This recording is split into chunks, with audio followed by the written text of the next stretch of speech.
Hello everyone, I am the storyteller and I am here to help you today.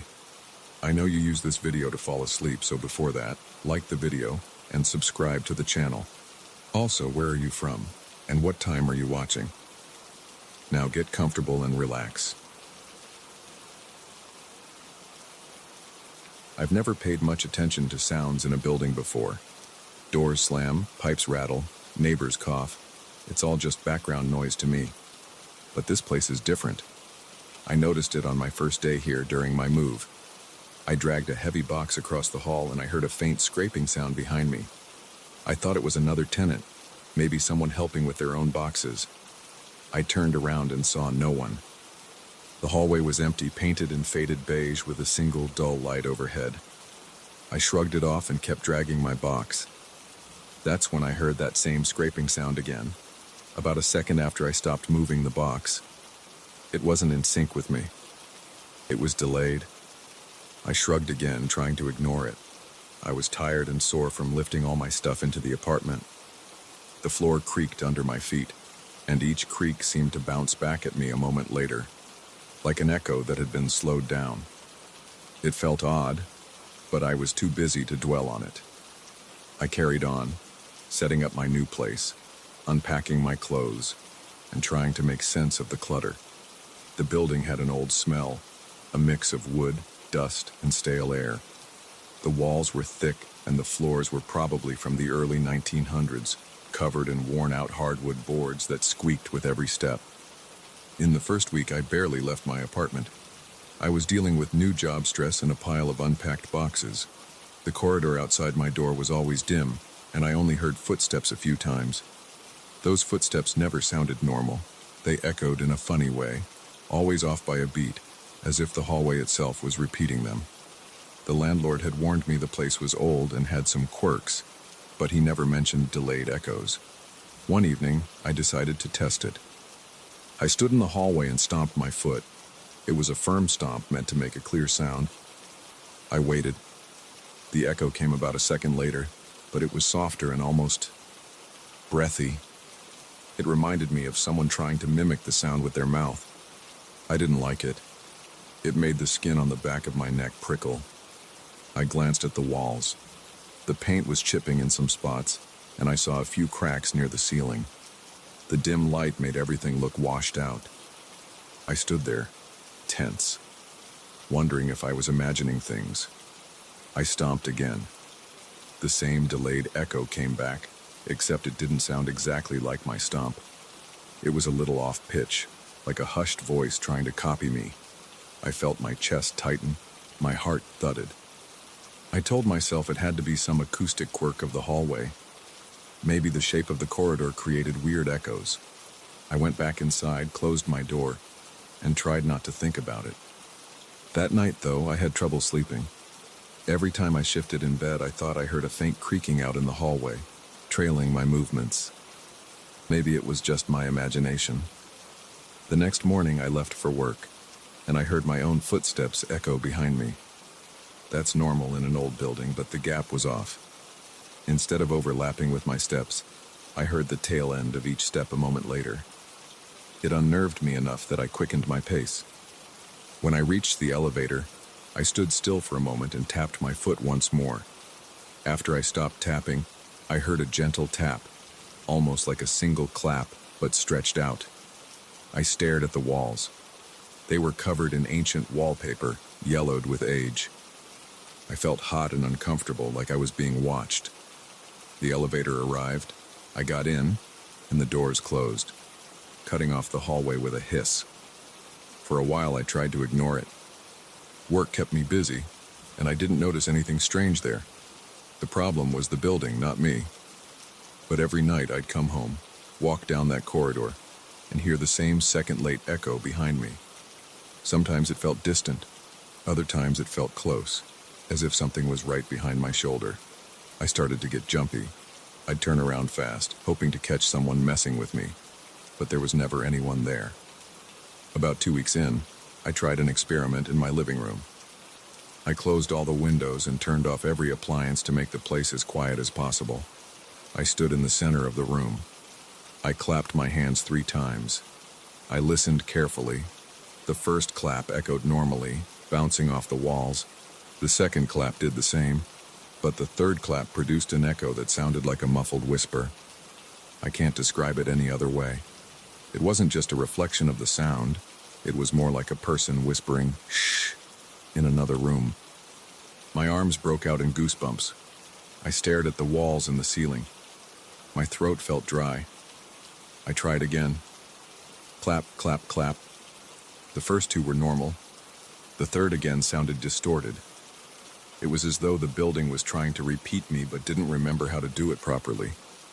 My chest tightened again and I felt sweat gathering at my temples. I decided I'd done enough clapping for one night, so I turned on the TV to drown out the silence. At night, I started hearing odd murmurs in the hallway. It wasn't loud, but I could tell it was more than just the creaks of old pipes. I'd listen at my door, pressing my ear against the wood. I heard something that resembled speech, but it wasn't a language I recognized. I heard syllables separated by short pauses, almost like chanting. My stomach knotted up. I thought about calling the landlord, but what would I say? That the hallways echoed weirdly and sometimes sounded like they were talking? I kept quiet and tried to convince myself it was old ventilation ducts or water running through old pipes. One night I decided I'd gather real proof. I'm not great with tech, but I grabbed my phone, opened a voice recording app, and placed it right outside my apartment door. Then I walked back inside, left the door open a crack, and waited silently in the dark. The building was quiet, apart from the low hum of my refrigerator. My heart pounded. I heard a shuffle or a scratch every now and then, but I couldn't place the source. After about 10 minutes, I got up and grabbed my phone. I locked the door, turned on a small lamp, and listened to the recording. At first, it was just normal building sounds, soft hums, maybe a slight breeze from somewhere. Then I heard something that sounded like a breath. It was followed by a faint tapping in a slow rhythm. After a moment, I heard what I can only describe as a weak imitation of my voice. I don't recall saying anything, but I heard something that sounded like my own tone, except the words were garbled. I felt my mouth go dry. I replayed that part 5 or 6 times. Each time I got more anxious. I could pick out a few syllables. Ah. It didn't match any language I know. It sounded like a messed up replay of something I might have said earlier, but twisted. My hands shook as I held the phone. I deleted the file because I didn't want to hear it again. I almost regretted not keeping it, but I felt sick to my stomach. After that, I started seeing changes in my own behavior. I would leave the apartment less often. I started ordering takeout instead of going to the store. I even put rugs down all over the hardwood floors, hoping they would dampen my footsteps and avoid that echo. But the rugs didn't fix anything. I still heard the late echo behind me whenever I moved around. In the hallway, it was worse. The corridor carried my footsteps in that weird, delayed pattern, sometimes sounding half a second behind me, sometimes a full second. I noticed the difference by counting in my head. Step 1001. Echo. It never matched up. It started giving me headaches. I tried talking to one of my neighbors, a middle-aged guy who lived on the other side of the floor. I knocked on his door, and he opened it a crack. I saw his eye peering through the gap.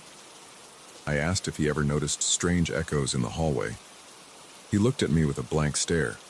He said the building had old plumbing and old walls, and that he'd heard plenty of creaks and groans, but nothing out of the ordinary.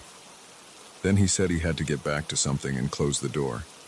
His reaction was cold, like he didn't want to talk about it. I stood there in the hallway for a moment, feeling uneasy. I noticed my pulse hammering in my ears. I went back to my apartment, locked the door, and put on music to try to cover up the tension. Several nights later, I woke up in the middle of the night for no apparent reason. My room was dark, and my ears were ringing with silence. I realized I was holding my breath. Then I heard a light tapping from somewhere above me. It was like someone tapping a pencil on the ceiling. I listened, and the tapping sounded rhythmic. I held my breath, hoping it would stop. It did, but then I heard what sounded like my own voice. I froze. It was muffled, but I could tell it had the same pitch and tone as mine. It repeated a simple sequence of sounds. I couldn't make them out clearly, but it was close enough to how I talk that it made my scalp prickle. The voice trailed off, fading into a soft hiss. My body tensed up, my arms felt cold, and my head started throbbing. I wanted to shout at the walls to leave me alone, but I was too scared that it would reply. I didn't want to encourage whatever was imitating me. I lay in bed, breathing carefully, staring at the dark ceiling until dawn. When morning came, I got up, showered, and made coffee without thinking straight. My mind was racing. I had nowhere else to go. I was locked into a lease, and I didn't have the money to move again. That day, I spent most of my time out of the apartment. I sat in a coffee shop, nursing the same cup for hours, trying not to go back. I only returned when it was almost midnight, figuring I'd just crash and hope for some sleep. But as soon as I stepped into the building, I felt the weight of that echo again.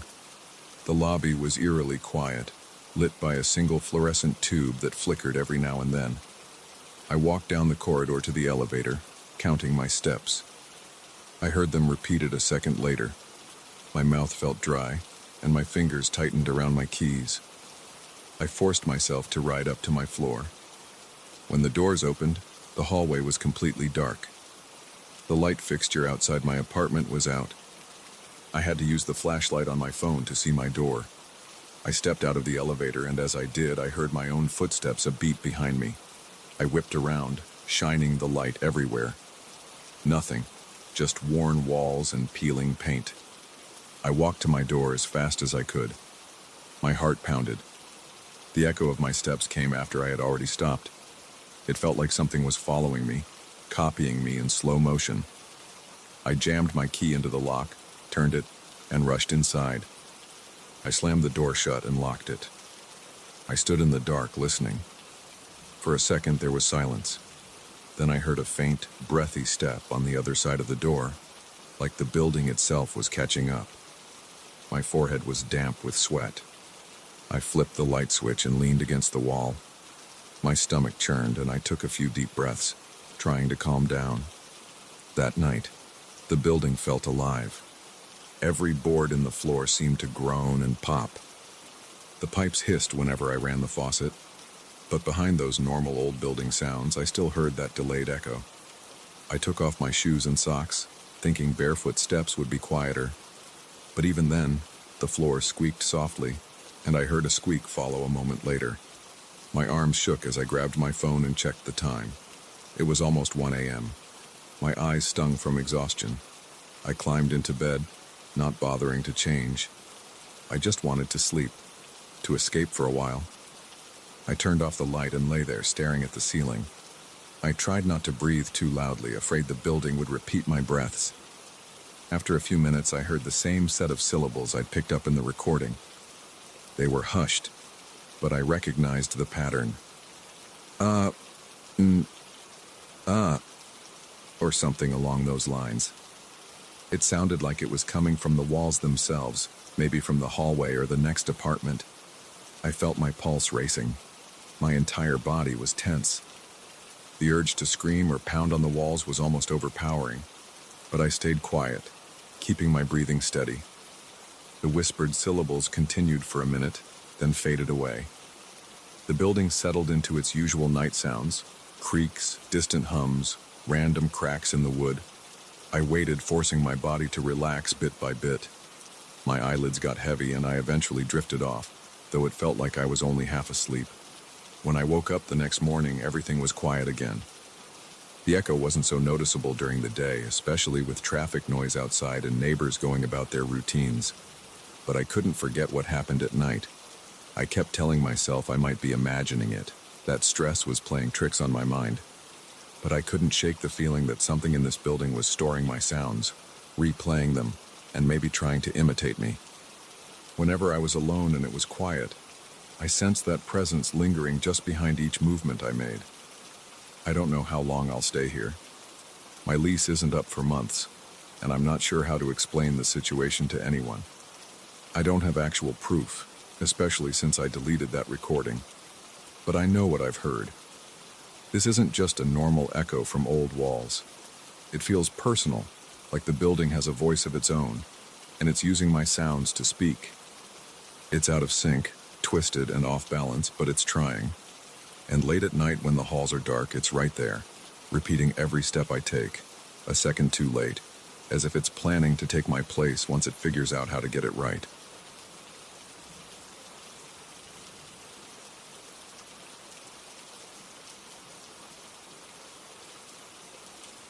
I remember the exact moment I saw the first red spots on my wall. I was standing in the doorway of my bedroom, staring at the fresh coat of paint. I had chosen a light color because I thought it would brighten the place. My brush strokes had been smooth, and I made sure to let everything dry overnight. The next morning I walked in and froze. Tiny red stains dotted the surface near the corner of the room. They were about the size of pinheads, scattered in small clusters. I leaned in close to get a better look. The spots didn't have any texture. They looked flat, almost blended into the paint. I touched one with my fingertip. It didn't smear or feel damp. I was confused, but not alarmed. I assumed it was a defect in the paint or maybe some problem with the primer. I decided I'd fix it after work that day. I shrugged and left for my job. That night I returned with a small brush and the leftover paint. I flipped on the overhead light and expected to see the same faint dots. Instead, I saw more of them. They had spread, forming thin lines that ran a few inches in random directions.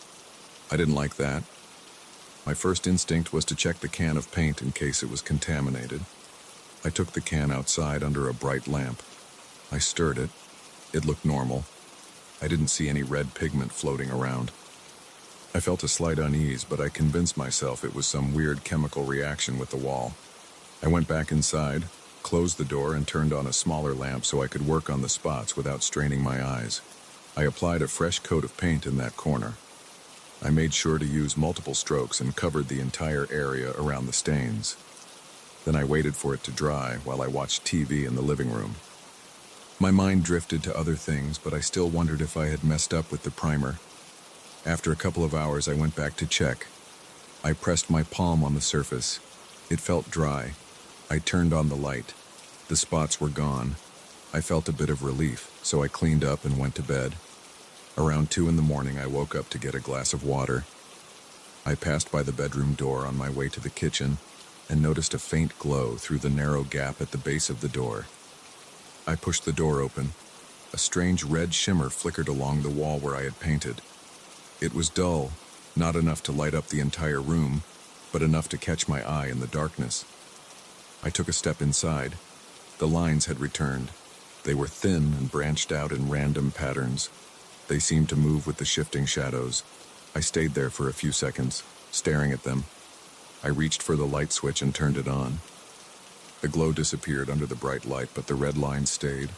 They looked more vibrant now, as if they had pushed through the second layer of paint. My stomach felt tight. My heart pounded in my chest. I looked around for anything that could have caused it, but I saw no leaks or cracks. I touched the wall again. It felt cool and dry. The lines didn't flake off or bleed. They were just there. I barely slept that night. I sat in the living room, flipping channels and trying to distract myself. In the morning, I contacted the hardware store. I asked if they had ever heard of red stains appearing after painting. The employee on the phone had no idea what I was talking about. They suggested it might be mold or rust seeping from old pipes inside the wall. I mentioned that the lines glowed. They paused, then laughed a bit. They said they had never heard of anything like that. I hung up feeling embarrassed and frustrated. I decided to repaint the entire room. I drove back to the store, bought a different brand of primer and paint, and spent most of my Saturday prepping the walls. I sanded them lightly. I wiped them down with a cloth until the surfaces were clean. I applied the primer carefully. While it dried, I took a break, ate a simple meal, and drank some water. I kept checking the walls, waiting for something to appear. For a while, there was nothing. The new primer looked fine. The smell of fresh paint filled the air. That evening, I rolled on the new paint. It was a more expensive brand, and I hoped it would seal whatever was bleeding through. I worked until late. By the end of the night, the bedroom looked smooth and clean. I felt a little surge of pride as I stood there. I opened the window to air out the paint smell and left the room to let it dry overnight. Around midnight, I lay in bed. Not in the bedroom, but on the couch. I didn't want to sleep in that room yet. The house was quiet. The new paint smell lingered in the air. My eyes felt heavy, but my body was tense. Eventually, I drifted off. A few hours later, I dreamed that the walls were closing in on me. I felt them pressing against my shoulders. I smelled paint fumes. My chest was heavy and I felt trapped. Suddenly, I woke up breathing hard. I noticed sweat on my forehead. My hands felt cold. I stared at the ceiling for a moment, then forced myself to sit up. I crept down the hallway and listened near the door to the bedroom. I heard nothing. I turned the knob and took a breath before stepping inside. At first, I only saw darkness. Then I realized the lines were back. They covered more area than before. They reached across the wall in intricate patterns. Some of them zigzagged halfway to the ceiling. They looked bolder than before. My pulse hammered and I felt a tightness in my throat. I didn't see any cracks in the paint, but the lines were visible. I tried to stay calm. I opened the window to let in some moonlight. A faint red glow traced along certain sections of the lines. I felt a wave of nerves in my stomach. I hurried over to my toolbox and grabbed a paint scraper. I wanted to see if the red color was on the surface or if it had soaked into the wall. I pressed the blade against a small section and scraped lightly. The paint chipped off in flakes, revealing a layer of primer underneath. The red lines seemed to be embedded in the primer as well. I pushed harder, scraping down until I saw the older layer of paint from before I started. The lines were there too. I stood up, feeling tense and confused. I knew that it made no sense for anything to stain multiple layers unless something inside the wall was forcing its way through. I decided to leave the room and close the door behind me. I felt uneasy staying in there. Every time I blinked, I could still see the red patterns in my mind. I grabbed a bottle of water from the kitchen and paced around the living room. I considered contacting a professional painter or a contractor, but I didn't have a lot of money. I also felt uneasy about explaining the glowing effect. It didn't sound believable. I didn't know if they would think I was making it up or if they would charge me a fortune to tear the whole wall apart. Over the next few days, things got worse. My sleep suffered. Every time I lay down, I felt this sense of pressure on my chest. I kept dreaming about the walls moving closer to me. I woke up several times drenched in sweat. My arms felt shaky when I thought about going into the bedroom. I tried ignoring it, hoping the red marks would fade on their own, but they never did. They grew in thickness. They stretched across different sections of the room. When I stood in there with the lights off, I saw that glow again. It was dull but constant. My pulse would spike and I'd feel a tremor in my hands. I could sense that the room felt heavy. The air was still and thick. One evening, I tried using a strong bleach solution. I opened the window for ventilation, put on gloves, and scrubbed one patch of the wall. The bleach ran in thin streams down the paint, but the red stain stayed put. I wiped it with a cloth, but all I saw was a smear of water and bleach. The red color didn't budge. I felt my eyes burn from the fumes, so I tossed the rag in the sink. I wiped my forehead and noticed how tense my shoulders felt. A few nights later, I heard a faint noise coming from the bedroom. It was a clicking or tapping sound. I got up from the couch and walked carefully to the door. I turned the knob slowly and opened it an inch. The red glow illuminated the walls. I stepped inside and saw the lines pulsating. The faint sound continued for a few seconds and then stopped. I stood there, heart pounding. My hands felt clammy and my knees felt weak. I switched on the overhead light. The glow vanished, but the lines remained. I tapped the wall with my knuckles and listened. It sounded solid. I let out a shaky breath and left the room again. My nightmares got more frequent. In them, the red color dripped from the walls and touched my skin. My chest felt tight, and I thought I would pass out in my sleep. Every morning I woke up with my legs shaky and my mouth felt dry. I got headaches that lasted for hours. I couldn't concentrate at work. I came home every evening and spent my time staring at the closed bedroom door or pacing around the living room. I decided to do one more repaint job, just to see if maybe I could seal everything with a thick coat of high-quality sealant. I went all out. I bought a heavy-duty sealer, a new roller, and the best paint I could find. I spent an entire Saturday on it again. I covered every inch of the walls. I did the ceiling too, and I even painted the trim. I let it all dry with the windows open. I watched the walls carefully. For the first few hours, I didn't see any spots. That evening, I felt a slight hope. My body relaxed a bit, and I managed to watch a movie without thinking about the stains. Around midnight, I decided to check one last time before trying to sleep in the room. I grabbed a flashlight. The house was silent. I pushed the door open and shone the light across the walls. At first, I didn't see anything, but then my beam caught the outlines. The red lines had come back again, right through the new paint. They were bright and ran across the surface in chaotic patterns. My chest tightened and my breathing got shallow. I set the flashlight on the dresser and flicked the overhead light on. The lines stayed visible. They looked stronger than ever. I felt a jolt of panic. My feet felt rooted to the spot. My eyes locked on the red lines. They seemed to shift in front of me. I forced myself to step forward and press my palm against one of the thicker lines near the corner. It felt warm. I snatched my hand back. My breath caught in my throat. I backed away, keeping my eyes on the wall. I grabbed the flashlight off the dresser, turned off the light, and rushed out of the room. My hand shook so badly I almost dropped the flashlight. I slammed the door and leaned against it, breathing fast. My shirt clung to my back. I felt my heart racing in my ears. I decided I couldn't keep sleeping in that house the way things were going. I locked the bedroom door and put tape around the frame. I didn't know what else to do. I slept on the couch again, but it wasn't restful. I had the same claustrophobic dream, and I woke up gasping for air. My body ached. I spent the next day feeling exhausted. My limbs felt weak and my head throbbed. I opened that door a few times just to check, and the lines were always there, glowing faintly in the dim light. I got to a point where I didn't want to be in the house at all.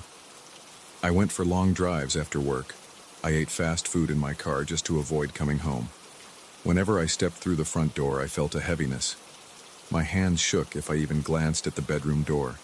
I heard faint ticking sounds at night, and I felt uneasy all the time. My appetite dropped. I forced myself to drink water and eat something, but I felt nauseous. After a few weeks of this, I realized I needed help. I contacted a general contractor, left a brief message about persistent staining, and asked if they could inspect the walls. I didn't mention anything about the glow or the pulsing. I was too afraid they wouldn't believe me. I just said there was some kind of seepage. I'm waiting for their call back now. I'm telling this story while sitting on my couch. My eyes keep darting to the hallway. The bedroom door is still taped shut. My breathing feels short, and my legs are jittery. It's hard to relax. I can't keep avoiding it, but every time I think about the red marks and how they push through layer after layer of paint, I feel a tight knot in my stomach. I don't know what's going on behind that door right now. The lines might be spreading even more. They might be covering the ceiling or branching onto the floor. I don't want to think about it. I'm just waiting for a professional to come and tear that wall apart, or do something else that will fix this. I haven't slept more than 3 or 4 hours a night. My eyelids feel heavy and my eyes burn. My neck feels stiff. I keep imagining that the house is pressing in on me. Sometimes I stand outside in my yard and stare at the window to that bedroom. I see faint flickers of red through the curtains at night. My chest gets tight. My arms feel weak. I can't believe how quickly this situation escalated. I've never felt this powerless in my own home.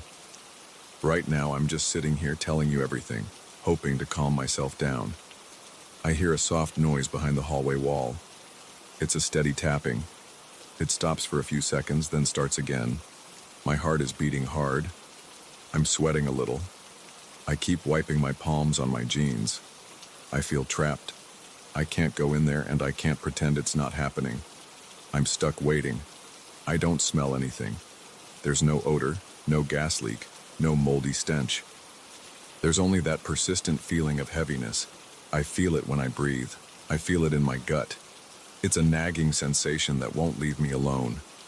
My mind races with questions, but I have no real answers. I don't know if the contractors will find something physical in the walls or if they'll just stare at me confused.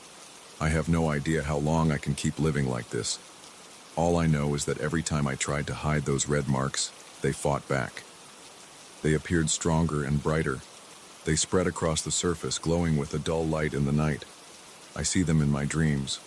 I feel them in my chest when I lie down. I don't feel safe in that room. I don't feel safe in my own home right now.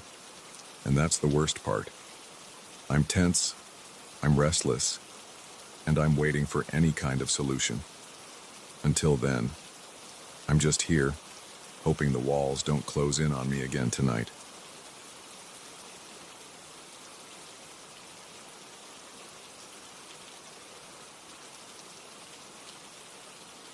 I moved into this house 6 months ago. I wanted a place with a decent-sized yard, and this one seemed perfect from the start.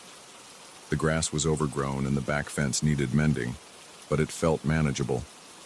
The realtor mentioned an old well sealed shut decades ago. I didn't think much of it until a couple of weeks ago when I decided to start some landscaping. I didn't expect that removing a heavy iron lid would lead to these nights of sweating and hearing strange dripping sounds in every corner of the house. I remember that day clearly. I had on a pair of work gloves and a plain gray t-shirt.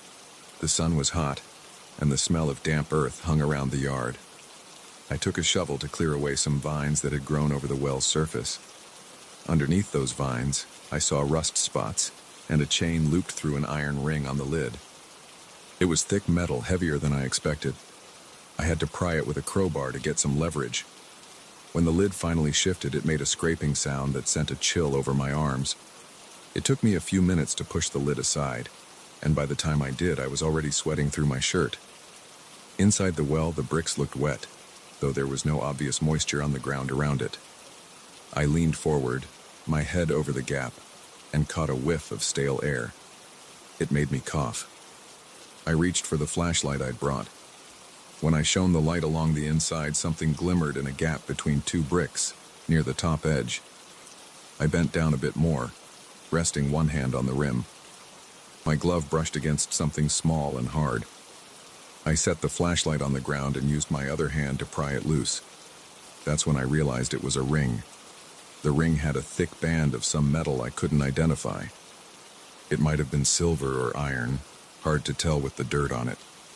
In the center sat a dark crystal or stone. It felt cold in my hand, colder than the metal edges. It was stuck at first, but it came free with a rough jerk, and I almost lost my balance, kneeling against the side of the well. The moment I held it, the ring gave me an uneasy sensation, like the skin on the back of my neck was prickling. I slipped it into my pocket without a second thought. I didn't see any reason to drop it back in, and I felt a weird curiosity about it.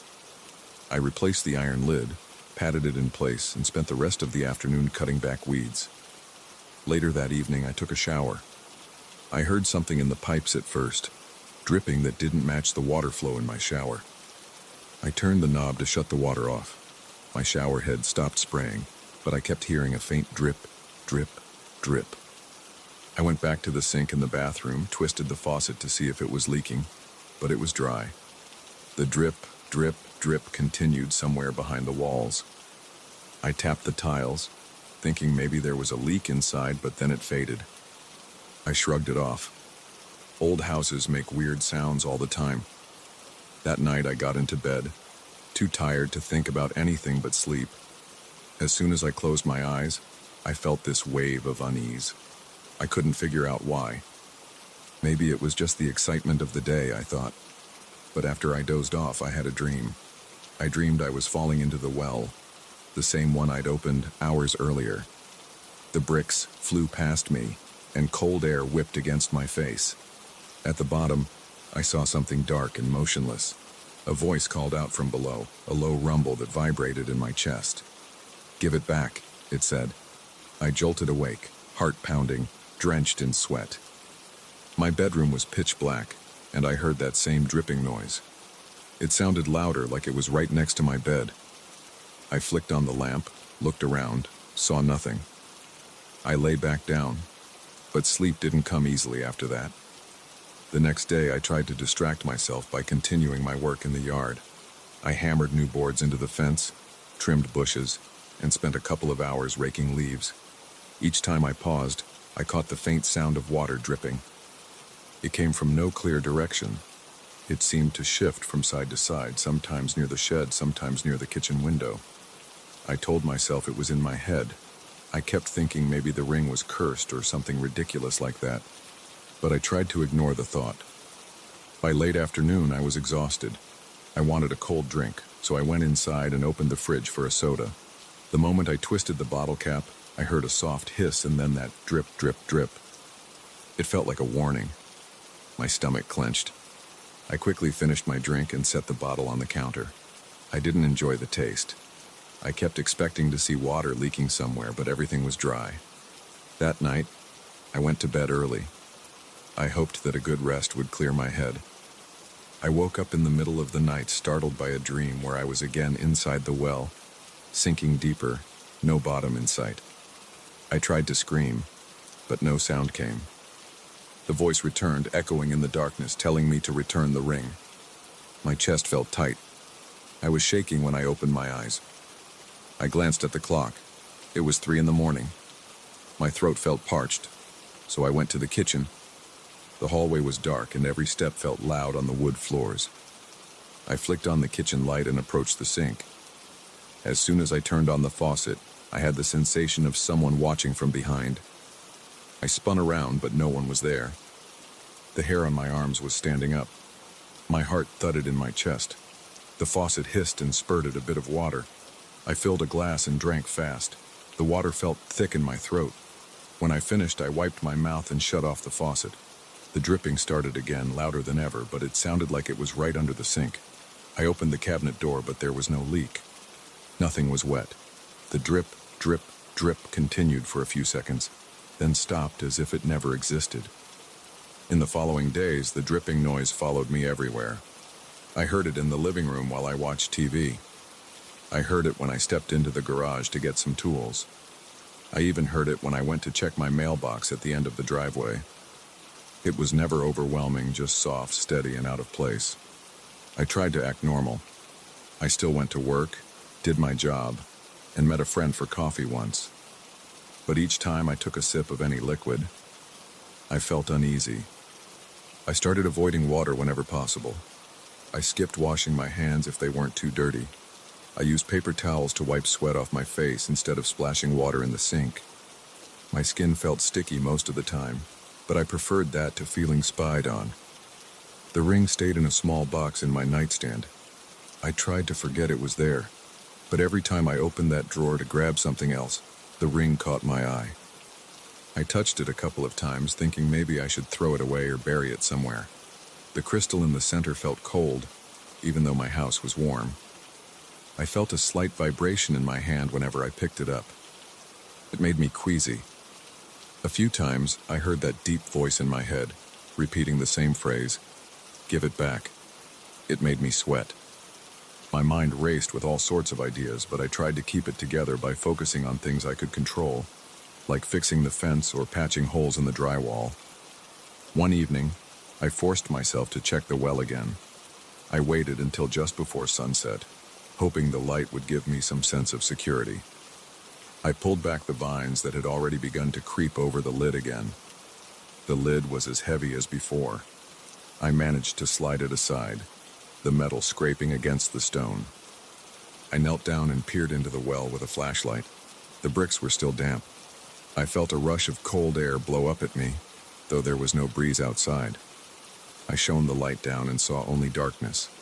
The beam didn't reveal water at the bottom. My pulse raced and I felt short of breath. I stayed like that for a minute, crouched, listening for anything. I heard a faint dripping sound echoing up the shaft. My mouth felt dry, and my hands were clammy. I gripped the flashlight tighter.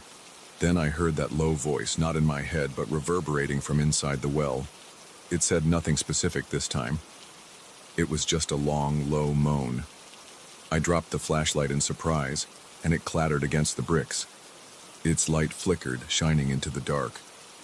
I scrabbled back, my heart pounding like it was trying to break out of my chest. I kicked the iron lid back into place, scraping my knuckles on the concrete. I didn't care about the flashlight. I didn't want to reach in again. That night I sat on my couch with all the lights on. I felt nauseous. The dripping noise seemed to creep through the walls. I thought about returning the ring. I had no idea how to do it properly. Should I toss it into the well and seal it again? Would that fix anything? The voice in my dreams said I had to return the ring, but it never explained how. Part of me worried that putting it back in the well might make things worse. I pictured something reaching up to grab my arm if I tried. I wiped sweat from my forehead, feeling my heart thump. My jaw was clenched, and my shoulders were stiff. I looked around the living room expecting to see water dripping from the ceiling or forming a puddle on the floor, but everything was dry. The only noise was that persistent drip, drip, drip in the back of my mind. Sleep came in short bursts. Each time I drifted off, I saw the well. Each time I heard the voice, I'd jolt awake, gasping, my chest tight. My pillow was damp with sweat. By morning, I felt exhausted. I got out of bed, went to the kitchen, and forced myself to run water in the sink to rinse a coffee mug. My hands trembled as I turned the handle. The water splashed, and I felt that same sense of being watched. My skin tingled. I hurried through it, not daring to let the water run for more than a few seconds. I decided I couldn't go on like this. I grabbed the ring from my nightstand. It felt icy in my hand, like it had been in a freezer. I pocketed it and walked into the yard. I stood by the well, listening for anything. The air felt still. My stomach turned, and I thought I might vomit. I forced myself to grab the chain on the iron lid. I dragged it aside, the screeching metal hurting my ears. I set the lid down, knelt by the edge, and took the ring from my pocket. My heart hammered so hard I could feel it in my throat. The well's darkness stretched below me. I held the ring over the gap. My breath caught in my throat. The voice echoed in my ears. "Give it back," as if it came from inside my skull. My hands shook. The ring slipped from my fingers and disappeared into the black. For a moment, I just stayed there listening. I heard nothing at first. Then, a single drip echoed from the depths. My arms and legs felt weak. I replaced the lid, shutting it as securely as I could. My entire body felt tense, and I trudged back inside, not looking behind me. I stood at my kitchen sink for a few minutes, letting the water run. I washed my hands, waiting for that sense of being watched to return. It was still there, but fainter. When I turned off the faucet, I listened for the drip, drip, drip. It wasn't as loud. I still felt uneasy, but it seemed like a layer of pressure had lifted from my shoulders. I don't know if that fixed anything completely, but I'm starting to sleep again. The dreams aren't as vivid now. Sometimes I still hear a faint drip in the walls, but I don't feel my heart racing like before. The voice hasn't come back in the same way. I keep an eye on the backyard, checking that old well from time to time. I haven't heard the metal lid shift or seen anything unusual, but I don't let my guard down. I can't forget how that ring felt in my hand, or how the water seemed to follow me. Every time I hear a random drip in the house now, I pause and listen. I don't know if the well is truly settled, or if that presence is still waiting, but at least I can stand at the sink and run the faucet without feeling something breathing down my neck. For now, that's good enough for me.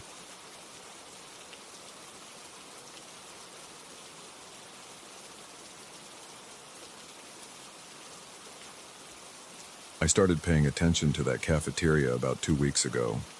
I was standing in line at the security checkpoint when I heard someone mention weird noises coming from the old dining hall. At first, I shrugged it off because people love to start rumors around here. The industrial complex where I work is old and has a lot of unused rooms. Strange sounds are common.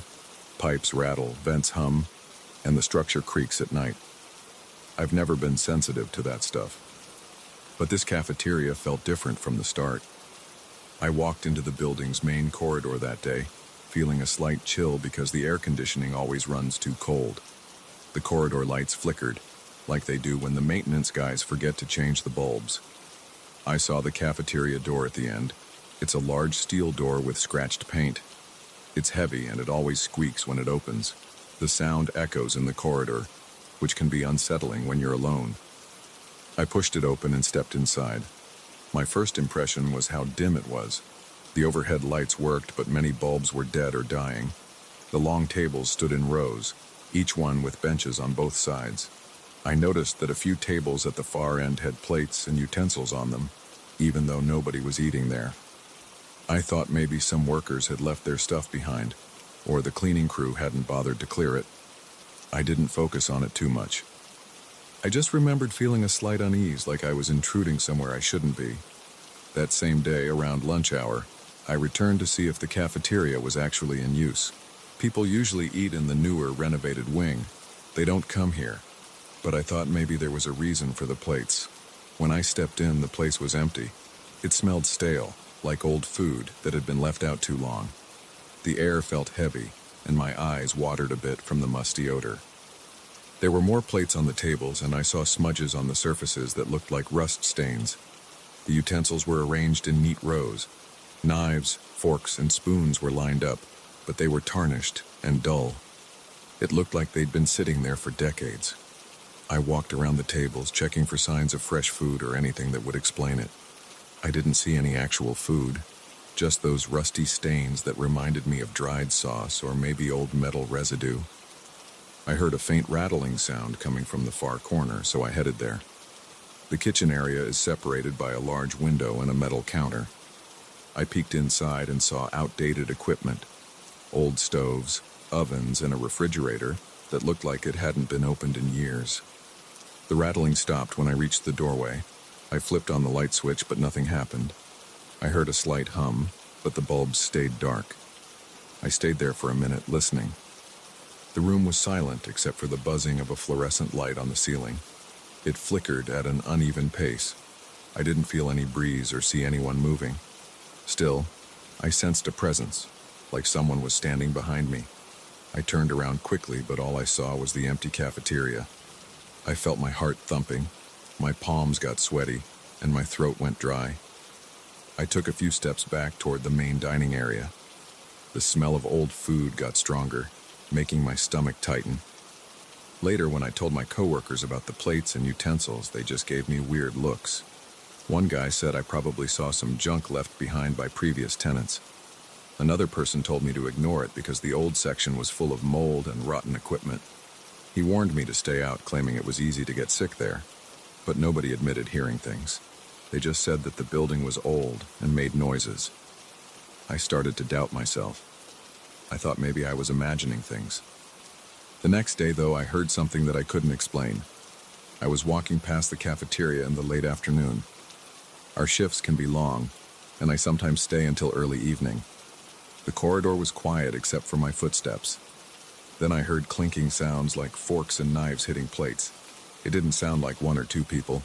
It sounded like a busy dinner rush, with multiple sets of silverware scraping plates at once. It reminded me of a crowded restaurant, except I knew this place was abandoned. The noise echoed down the corridor, and I felt goosebumps on my arms. I turned the corner and stood in front of the cafeteria door. The clinking was louder. It had a steady rhythm, like a group of people were actually eating. I hesitated before opening the door. My breath felt shallow. I put my hand on the doorknob and pushed. The squeak of the hinges cut through the noise, and the clinking stopped abruptly, like someone flipped a switch. I looked around. Nobody was there. The tables were set again, but this time, there were more plates and utensils than before. I counted at least 12 sets spread across 3 tables. Each plate had those same rust-colored marks. The forks, knives, and spoons looked older, more tarnished, and arranged in neat positions, as if ready for a meal. I walked slowly, feeling my heart hammer against my chest. The overhead lights buzzed. The stale smell was stronger than the day before. I sniffed the air, and it reminded me of leftover gravy that had been left out in the heat. I felt my stomach turn. I didn't see actual food anywhere, just the smell of something old and spoiled. My eyes watered again, and I backed away, unsure if I was going to gag. I wondered who was setting the tables. I looked for any footprints or signs of recent activity, but saw nothing unusual on the floor, just dust and some scattered debris. I decided to leave and report it to someone. Maybe security would check it out. But by the time I reached the security office, they were dealing with another issue and brushed me off. One guard joked that the ghosts of the cafeteria were messing with me. He didn't take it seriously. Another guard told me to stop wandering into that part of the building. I felt frustrated and a bit embarrassed. I went home that night with an unsettled feeling. I couldn't sleep well. I kept thinking about those plates. In my dreams, I heard forks scraping ceramic and saw shapes sitting at those tables. I jolted awake with sweat dripping from my forehead. My sheets felt damp. I stared at the dark ceiling, trying to calm my breathing. I decided I'd go back the next day. I needed to see if I was losing my mind, or if something was actually happening. The following morning I felt drained, but I went straight to the cafeteria. It was early and the corridors were mostly empty. I noticed the door was slightly open. That was unusual because it's a heavy door that doesn't just stay open on its own. I entered quietly, not wanting to disturb anything. The air was thick and smelled of something burnt. I squinted in the dim light. The tables were set again, and the plates looked chipped this time. The utensils had more stains on them. I rubbed my eyes, wondering if they had always been that chipped and I just hadn't noticed. Then I heard a faint whisper, like someone saying my name. My heart skipped a beat. I froze. The whisper came from the corner near the kitchen window. I walked in that direction, step by step. My boots crunched on broken pieces of what looked like porcelain on the floor. I reached the counter and peered over it. The whisper stopped. My name lingered in my ears. My arms felt covered in goosebumps. The hair on the back of my neck stood up. I tried to steady my breathing, but I felt a tremor in my legs. I leaned forward to see if anyone was behind the counter. There was nothing there. The only thing I saw was a stack of dusty trays. I told a friend at work about the whisper. He laughed and told me I was overworked, but I knew I wasn't making this up. I decided to record video on my phone the next time I visited. So after my shift, I returned with my phone's camera ready. I stood in the corridor and hit record. I took a slow, steady breath and opened the cafeteria door. My phone's flashlight lit the space in a weak cone of light. My hands felt cold, and my heart pounded. I heard a faint clinking again, but softer than before. I panned my phone around, capturing the tables and chairs. There was nobody in the video. The sound didn't seem to pick up on the recording either. I checked it afterward, and it was just silence. But I heard it in person. It sounded like distant metal scraping on ceramic. I walked to the first table, shining my light on the plates. They were dusty. The utensils had faint spots that looked like old rust, or maybe dried something else. I touched one of the forks. It felt rough, and small flakes came off on my fingers. I smelled my hand. It had a metallic odor. I wiped it on my pants, feeling uneasy. I approached the second table. The plates were spaced out perfectly, like each seat had been carefully set. I ran my flashlight over them and saw some sort of smear in the center of one plate. It was dark brown, almost black, and it had a crusty texture. I felt my stomach tighten. I leaned in to get a better look, and my flashlight started flickering. I tapped the phone, but the light kept going in and out. My name echoed in my head again, like a whisper I couldn't trace. I swung around, checking behind me, but I only saw the empty rows of tables. I felt a rush of panic and rushed out. The door slammed behind me with that same squeak. I almost ran straight into a coworker. He asked me why I looked so pale. I told him the cafeteria was messed up, and he just shrugged. I realized then that nobody else took this seriously. They either didn't care or thought I was losing it. I spent the next few days avoiding that place, hoping it would all go away. I focused on my daily tasks, trying to keep my mind off the noises and smells. But the cafeteria didn't leave me alone. I started hearing those clinks and whispers even when I was far from that area. I'd be in the break room in the newer wing, and I'd catch that faint sound of utensils hitting plates. I'd ask my coworkers if they heard it, but they always said no. My appetite got worse. I'd sit to eat, and I'd imagine a rancid smell. I'd push my food away and end up throwing it out. My hands shook at random times. I'd break out in sweat when I remembered the condition of those plates. After another week, I decided to check again. I felt like I needed proof or closure. I told myself I'd go in, take photos or video, and show people. If nothing showed up, I'd see a doctor. I planned to do it in the late afternoon when the sunlight still came through the high windows. That part of the complex has windows up near the ceiling, allowing some light in before sunset. I arrived at the cafeteria door. The corridor was empty. I opened the door and braced myself. Inside, the tables were set once more, but now there were more of them. It was like additional tables had been moved in, forming 2 extra rows in the back. They all had plates and utensils. I counted at least 20 sets. My throat felt tight. The smell of stale food was almost overwhelming. It felt like breathing in damp, rotten fabric. I covered my nose with my sleeve and stepped forward. I took out my phone and started recording video. I aimed the camera at the tables, then at the ceiling, trying to show the entire space. I walked slowly, explaining in a low voice what I was seeing. My hands were shaky, but I kept recording. As I passed each table, I saw fresh marks on the plates. Some looked like new rust spots, others looked like smears of old sauce. I moved toward the kitchen counter again, shining my phone's flashlight. That's when I heard my name, clear as day. It was a hiss, almost like a breathy call. I jerked the phone around, trying to catch whoever said it. There was nobody in sight. My chest tightened, and my heart raced. My pulse pounded in my ears. My phone screen showed the dim tables, empty chairs, and scattered utensils. I couldn't see a single person. Then a series of clinks erupted, louder than before. It sounded like many forks and knives hitting plates over and over. I felt my scalp prickle and my knees threatened to buckle. I stared at the tables, but they were all still. Yet the sound continued, as if dozens of invisible people were having some strange meal. My phone captured only muffled static. My name came again, a slow whisper that seemed right next to my ear. I spun around, expecting to see a face inches from mine, but there was nothing. My mouth went dry and I could barely swallow. My breath came out in quick gasps.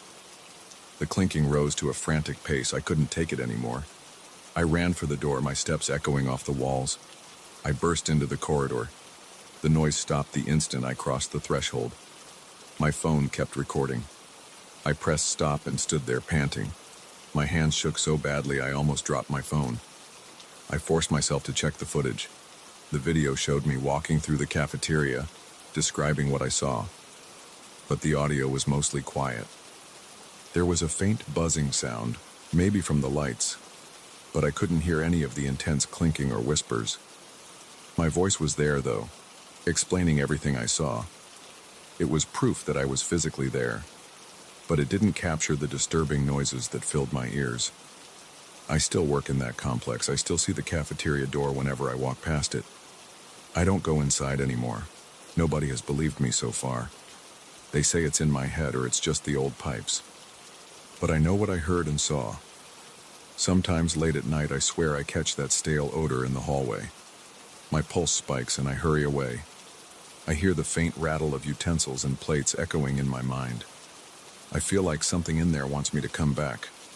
I still hear that voice calling my name, asking me to join a meal that never ends. When it happens, my chest tightens and my stomach twists. My skin goes cold. I tell myself not to listen, not to step through that door again. But every day I think about it. I can't explain any of it.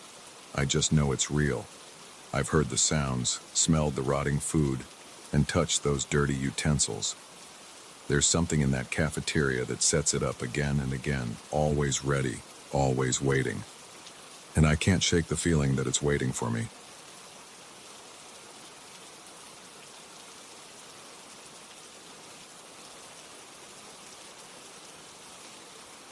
I never expected my night shift to turn into something so unsettling. I sit at my desk on the top floor of a quiet building, surrounded by dark corridors and buzzing fluorescent lights. The office is normally peaceful at night. I hear the hum of the vending machine in the break room and the low drone of the air conditioning. Sometimes I listen to music through my earbuds to stay awake. But lately, I've been too on edge to block out any sounds. There's a tension I can't ignore. It started about 2 weeks ago. I was typing an email when I noticed something move at the far end of the corridor. It was just a dark figure shifting from one side of the hallway to the other. At first, I thought it was a coworker who accidentally stayed late. But then I realized no one else was scheduled. The figure wore an old-style hat and faded clothes. He didn't make a sound, and for a moment, I thought the flickering lights were playing tricks on me. The moment passed, and I shook it off. I went back to my work, convinced I was just tired. A few nights later, the same thing happened. This time, I was sure it was a man. He walked slowly and disappeared through the wall at the end of the corridor. My throat went dry. I wasn't sure what I had just seen. I got up, walked down the hall, and looked at the wall. It was solid. I pressed my hand against it. It felt cold. There was no door, no opening, just a wall leading to an empty office space on the other side. When I stood there, a chill ran over my arms. It was like the air was heavier, and I felt pins and needles on the back of my neck. I went back to my desk, feeling on edge. I tried to rationalize it, but it stuck in my mind. Every shift after that had small moments when I would see him in the corner of my eye. He wore the same hat and the same clothes, like he was stuck in time. I got this strange feeling he was guiding me somewhere. He never spoke, never gestured, but there was a sense of direction in the way he turned corners. It was as if he wanted me to follow. My stomach would tighten every time I saw him. My chest would pound, and I'd hesitate to move. But the curiosity was stronger each time, and I found myself walking a few steps toward him before he vanished. I learned from a coworker that there was a floor in the building that had been shut down for structural issues. They closed it off 5 years ago. No one is allowed up there, and the elevator won't stop at that level. Some people claim it's unsafe, with cracks in the foundation and exposed wiring. Others say it's just a cost-saving decision by the owners. Either way, it's off limits. The only access might be through the service stairs, but those are locked. I started to connect that closed floor with the figure I was seeing. My instincts told me that was where he wanted me to go. I tried to ignore it, but every night, it became harder to resist. One night, I decided to explore the hallway where I always saw him. I grabbed a flashlight and told myself I was just investigating a weird electrical problem. My heart pounded in my ears as I walked toward the far end of the corridor. The lights there flicker more often, and the paint on the walls is peeling in small patches. The air felt damp. It smelled like stale water and old paper. I heard my own footsteps echo, and I paused every few seconds to see if I could catch a glimpse of him. Nothing happened at first. I reached the end of the corridor, shone my flashlight on the walls, and saw no seams or hidden doors. I rested my hand on the wall, pressing my palm against the surface. It felt a bit uneven, like there might be a slight crack beneath the paint. Suddenly I heard a soft shuffle behind me. I spun around. My flashlight beam shook with my unsteady hand. For just a split second I saw the man again. He was farther down the corridor, facing me. His head was tilted, and his hat cast a slight shadow over his eyes. I heard my breath catch in my throat. My legs tensed, ready to run. Then he took a step backward and vanished through the wall to his left. My heart hammered. I stood there, stunned. Then I walked quickly back to my desk. I couldn't focus on work the rest of the night. I sat there, restless, jumping at every little noise. The ceiling creaked once, and I almost fell out of my chair. Over the next few days, I found it hard to sleep. I kept thinking about that moment when he looked at me. He didn't look threatening. He just looked like he was waiting. My nerves were shot, but I felt drawn to find out what was on that closed floor. I asked another co-worker about the building's history. He didn't know much, just that the top floors used to house different companies, and eventually they consolidated everyone into fewer levels to save money. He had never heard about any accidents or anything tragic. He just said the place was old. That didn't calm me down. I decided to bring a small camera with me to see if I could capture anything. I set it up on a tripod aimed at the corridor where I always saw him. The first night, nothing happened. The second night, I checked the footage and saw a faint distortion in the exact spot where he normally appears. It wasn't clear, but it made the hair on my arm stand up. The next night, I tried to stay up late and watch the corridor in real time. I sipped strong coffee until my hands trembled. At around 3 a.m., I saw him again. He walked straight through the same wall. This time I managed to walk right behind him, ignoring the fear twisting in my gut. But when I reached the wall, it was solid. I knocked on it. It made a dull thud. Nothing about it was unusual, except for a slight draft coming from somewhere. I felt the draft on my face. It was a cold, light flow of air. I ran my hand along the base of the wall and felt a small gap near the floor. I couldn't tell where it led. I thought about prying it open, but I was too freaked out. Instead, I went back to my desk, determined to check the building's floor plans online. After some searching, I found an old blueprint. It showed a hidden service passage that connected this corridor to the closed floor. It must have been used for maintenance decades ago. I thought about that strange man appearing right where the passage would be. My palms sweated. I realized that if I wanted to see where he was going, I would need to access that hidden route. On my next shift, I brought a small toolbox. I waited until well after midnight. The building was silent except for the occasional beep of the elevator and the hum of electricity in the walls. My heart felt heavy, and my breathing was uneven. I walked to the corridor, got on my knees, and used a screwdriver to chip away at the base of the wall. The plaster was old, and it crumbled easily. A piece of wood gave way, and I saw a dark space behind it. It was just large enough to crawl through. My stomach churned. I had an overwhelming urge to turn around and pretend I never saw it, but my curiosity burned. I squeezed through the gap. Inside, it was pitch black. I turned on my flashlight and saw a narrow hallway that smelled like damp concrete. The walls were rough with exposed pipes overhead. The space felt claustrophobic, and I had to hunch my shoulders to keep moving. My heartbeat pounded in my ears. Dust floated in the beam of my flashlight, and each step made a hollow echo. The corridor led to a rusty door at the far end. My hands shook as I reached out to touch the handle. It was ice cold. I twisted it, and the door creaked open. I stepped out onto the closed floor. The hallway there looked similar to the one upstairs, but older. The paint was peeling in large sheets, and some tiles were missing. A few light fixtures were hanging loosely from the ceiling. No lights were on, so I kept my flashlight trained ahead. It was quiet except for a faint dripping sound. I saw a row of abandoned office rooms, some with broken desks and scattered papers. I felt my pulse race. The tension in my stomach was almost unbearable. I couldn't tell if I was trembling from fear or adrenaline. I walked slowly, pausing to listen. Every now and then, I thought I heard a faint shuffle of steps. Then I caught a glimpse of him at the end of the hall. He turned the corner.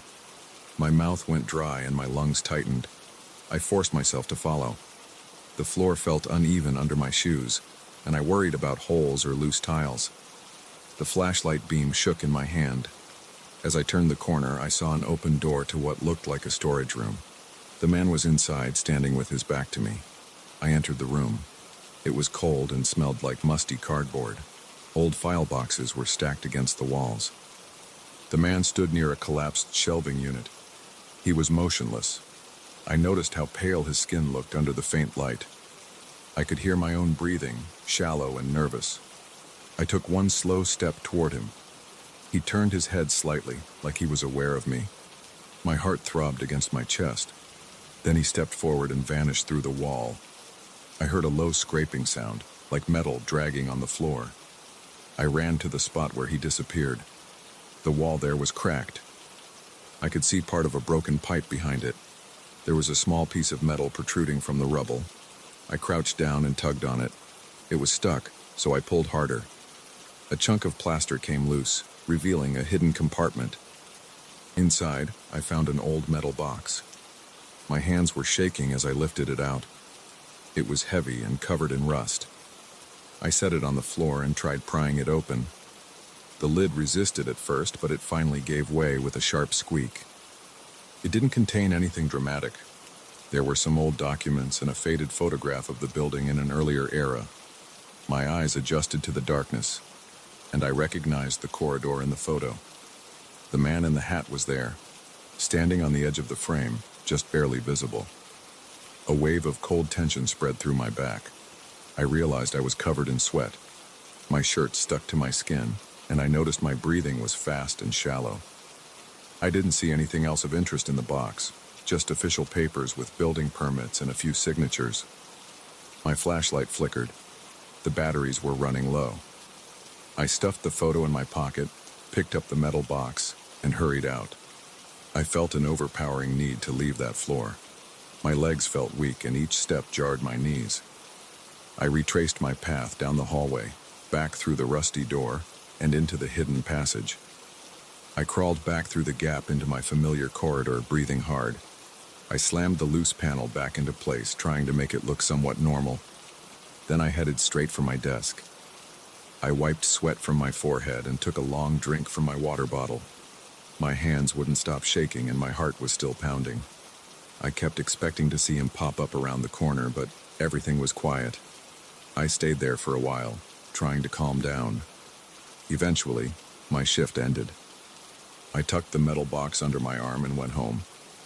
When I got to my apartment, I looked through the documents more carefully. They were mostly technical details about the building's construction. There was one note that mentioned hidden passages for wiring and maintenance. The old photo was the most unsettling part. The man in the hat was standing next to a group of workers. His face was partially in shadow, but the hat was the same, and his clothes looked identical to what I had seen. My hands felt clammy and I set the photo aside. I still work the night shift. Sometimes I catch myself staring down the corridor, waiting to see him. Other times, I force myself to keep my eyes on the computer screen. The memory of him walking through the walls is burned into my mind. I haven't gone back to the closed floor since that night. I think about it constantly, though. I wonder if he's still there, waiting for me to return. I keep the box locked in a cabinet near my desk, unsure of what else to do with it. Even now, when I'm alone in that hallway, I feel the temperature drop. The air gets heavy and my muscles tense up. I remember that final moment in the storage room, seeing him disappear. I can't forget the scraping sound in the rusted box. I have no idea why he led me to it. But every time I think about it, I feel a strange sense of urgency, like I'm missing something crucial. My focus slips during the night, and I find myself looking for him again. I'm not sure what happens next. Part of me wants to push this away and just do my job. Another part of me wants to open that passage again and keep searching. The presence of that man is always in the back of my mind. I don't know who he is or what he wants, but I do know I can't shake the feeling that I'll see him again soon. Until then, I'll keep working these long nights, listening for footsteps and watching the corners of my eyes for movement that shouldn't be there. And if he appears again, I don't think I'll be able to resist following him one more time.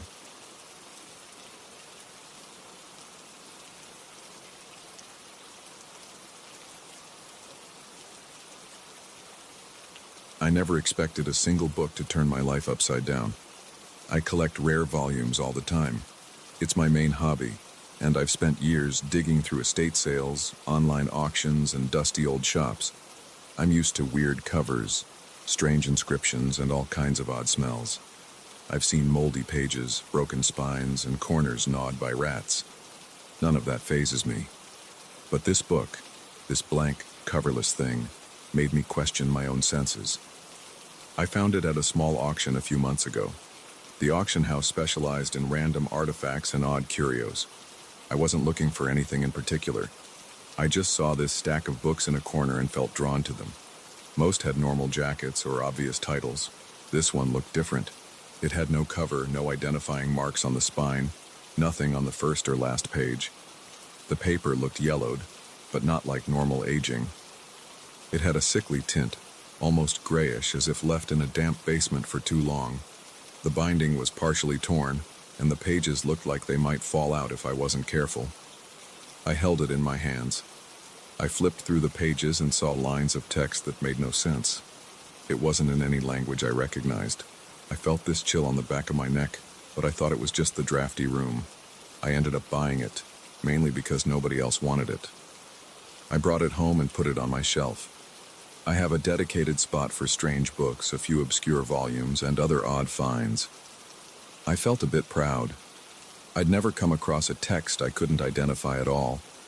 Usually I can recognize a language or at least a script. This one looked like a mismatch of glyphs, weird scribbles and some lines in what could have been Latin, but it wasn't consistent. The first night I didn't notice anything. I put the book on the shelf, locked up, and went to bed. The next morning I was looking for another book I needed for some research. My shelves are organized by sections, each dedicated to a certain topic or type. As I reached for the new acquisition to look at it again, I saw it was gone. That didn't make sense. I checked the other shelves thinking I might have forgotten where I placed it. It wasn't there. I started checking my table, my office drawers, even my bag. Nowhere. I shrugged it off, figured I misplaced it and it would turn up eventually. Around lunchtime, I was in my living room, straightening up a few items. I found the book sitting on my coffee table, wide open. The pages were covered in new markings. It wasn't just the weird text from before. It had fresh scribbles along the margins. Some looked like small circles and triangles. Others looked like jagged lines. They were all drawn in a dark red pen. I didn't remember owning a pen with that color. It smelled metallic, sharp. I closed the book and carried it back to my library. The pages felt damp against my fingers. That moment, I got this wave of nausea, like my stomach flipped. But I chalked it up to skipping breakfast. I placed it back on the shelf. I made sure to wedge it between two thick volumes so it wouldn't slip out. Then I left the room. 10 minutes later, I walked by again and glanced over. The space was empty. The other books were still in the same position, but the new one was gone. I walked in feeling a spike of adrenaline in my chest. My pulse pounded in my ears. I checked every shelf. Nothing. I scanned the floor. Nothing. I checked my desk. Nothing. Then I heard a thump behind me. I turned and saw the book lying near the door, open face down. It must have fallen from somewhere, but there was no shelf above that spot. I wasn't sure what to think. My mouth felt dry and my mind started racing, but I wanted an explanation that made sense, so I told myself I must have bumped something. Over the next few days, I noticed more strange behavior. In the middle of the night, I'd hear a faint rustling from somewhere in the house. It reminded me of pages turning. At first, I thought it was just the wind or the sound of the heating system. Sometimes it sounded like footsteps, but not heavy. More like a soft shuffle, almost too light to be human. My heart would pound and I'd lie in bed, rigid, holding my breath. In the mornings, I'd find the book in odd places, behind the couch, under the kitchen table, even on the bathroom sink. Each time, it seemed to have new markings on random pages. The scribbles got bolder, thicker. Some pages had doodles of eyes, others had random shapes. I couldn't find any pattern. I tried searching online for the symbols, but nothing matched. I decided to set up a camera in my library. I used a small webcam pointed at the shelf where I kept the book. I thought maybe I was sleepwalking or had an intruder. It was the only logical idea I could come up with. That night, I sat in my living room with my laptop. I watched the live feed for hours. Everything was quiet. Around 2 a.m., I got up to get some water. When I came back, the book was gone from the feed. I rewound the footage and saw something impossible. One frame showed the book sitting there, and the next frame it vanished. There was no movement, no blur, no hand reaching out. It was just gone in less than a second. I froze. My hand started shaking. My chest felt tight. My mouth went dry. I replayed it 3 times, and each time it was the same. One frame it's there, the next frame it's not. No flicker, no sign of tampering. I forced myself to breathe slowly. I checked the rest of the house, flipping on every light as I went. Eventually, I found the book on my hallway floor. It was open to a page with a new string of symbols. My heart was racing. I pressed my fingertips against the page and the paper felt cold, almost icy. The rest of the house felt normal, so I grabbed the book and shoved it in a closet. Then I locked the closet door. That gave me a small feeling of control. The next day, I tried contacting an acquaintance who knows a lot about rare texts. He asked for photos. I snapped a few pictures with my phone and sent them over. He said he'd never seen anything like it. He thought it might be some obscure coded journal or a forgery of an ancient grimoire. He asked if he could look at it in person. I said yes, figuring maybe he'd find some clue about its origin. But then I realized I didn't want to mail it or take it anywhere. It felt safer to keep it locked up at home. I told him I'd get back to him. Things got worse. The book started showing up outside the closet. I checked the closet door. The lock was still intact. The book would be perched on my kitchen counter or on a chair or even at the foot of my bed. One time, I woke up and nearly kicked it across the floor because it was right beside my foot. My heart hammered and I jumped out of bed. My body was covered in cold sweat. My hair was sticking to my forehead. I felt shaky all over. I grabbed the book and tossed it onto the floor. It made a dull thud and flopped open. There were scribbles that looked fresh with lines that shined in the light. It looked wet, but there was no liquid I could identify. One afternoon, I heard a scratching sound coming from my office. It was a steady rasp, like a pen scrawling across paper. I found the book on my desk open with the pen pressed to one of the pages. The pen moved, but there was no hand holding it. The tip scratched across the paper, leaving more symbols. My hands started shaking. I shouted something. It might have been a curse or just a loud noise, I'm not sure. The pen stopped moving. It clattered onto the desk. Then the book slammed shut. I backed out of the room, my heart pounding, my breath coming in short gasps. I felt sweat trickling down my neck. I had no idea how to explain what I just saw. No one else was in the house. The windows were locked, and the door was shut. There was no logical explanation. I realized I needed to get rid of this thing. I took it outside and placed it in a cardboard box.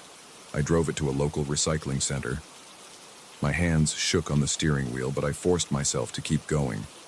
When I arrived, I shoved the box into one of the big bins. I watched it slide down into the pile of papers. I stood there for a full minute, breathing hard, my pulse hammering in my skull. Then I got in my car and drove home.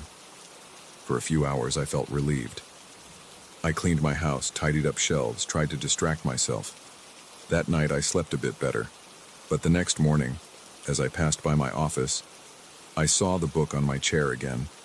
It looked even older, like the edges had started to fray more. The scribbles on the cover page had grown darker. I felt a jolt, like a punch to the gut. My hands turned cold and I almost dropped my mug. I realized there was no easy way to abandon this thing. I tried burning it in my fireplace. I hesitated when I saw the flames licking the wood, but I couldn't let this continue. I tossed the book onto the fire. The edges began to curl. Smoke rose from the pages. I watched, half expecting it to scream or something. The fire crackled. The pages blackened. I felt a bizarre mix of hope and fear. Then the flames sputtered out. The book sat there, partly singed, but not destroyed. The smell made my eyes water. It wasn't the usual burning paper smell. It was more like sulfur, with a strong rotten edge. My throat clenched and I coughed. I grabbed a poker and tried to stir the flames, but the logs collapsed into ash. The book looked scarred, but still intact. I pulled it out with a set of tongs, my hands shaking. The black marks on the cover formed new symbols. I felt like I was going to pass out from the stench. I ended up throwing the book into a metal trash can outside. I doused it with water and slammed the lid on top. I stayed there, leaning against the wall, breathing in short bursts until the smell cleared. When I came back inside, I found wet footprints leading from the back door to my library. The footprints were small, but definitely not mine. They seemed to vanish near the shelf where I used to keep the book. I just stared at them, my chest tight and my lungs feeling like they wouldn't expand properly. I tried to calm down. I drank some water, splashed my face, did all the normal things people do to shake off a bad dream. But this was real. The footprints stayed on the floor until they dried. After that, I couldn't tell if I'd hallucinated them or if they were truly there. I decided to confront the book directly. I opened it, ignoring the rotting smell that came off its pages. I wanted to see if there was a clue or some sign that would help me understand it. The text still looked random, but I noticed that some lines seemed to repeat. The scribbles had grown larger. They overlapped the original text, making it even harder to read. My eyes started watering and I felt a burning sensation in my nose. I flipped through the pages, searching for anything that might look familiar. Halfway through, I spotted a small note in what looked like shaky English. "Don't look for me." My stomach twisted. I slammed the book shut and tossed it on my desk.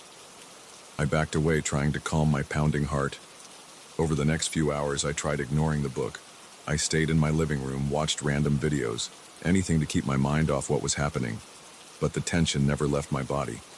I kept glancing around, expecting to see it lurking on a shelf or on my couch. Every sound in the house felt amplified. Every creak made me jump. When the sun went down, the silence became unbearable. I could hear my own breathing echo in my ears. I finally worked up the nerve to check my office. The door creaked as I opened it. The book was gone from the desk. The pen was on the floor, a small puddle of that metallic-smelling ink next to it. I felt a chill on my arms, like someone had opened a window, but the window was shut tight. I noticed the closet door was ajar. I walked over, slow and careful. My heartbeat thudded in my eardrums. When I looked inside, there it was, on the top shelf, leaning against a box. It was open, pages turned to a spread filled with black scrawl. I reached for it. The page felt cold and slightly damp. My hand tingled. I quickly pulled back. Something about that surface felt wrong, like touching decayed flesh. I clenched my fists and forced myself to grab it again. I lifted it off the shelf and set it on the floor. I don't know if there's an entity living in this book or if I'm just imagining everything. All I can tell is that it moves when I'm not looking. It appears in strange places. It writes in itself with no human hand. It makes me feel watched all the time. My head aches constantly, and I can't sleep without checking every room. There's a pressure in the air around me, like the house itself is holding its breath. I'm not sure what to do next. Throwing it away didn't work. Burning it didn't work. Locking it up didn't work. I'm stuck with it. Every time I try to get rid of it, it comes back. It leaves symbols. It moves on its own. It drags me further into its mystery, and I can't stop thinking about it.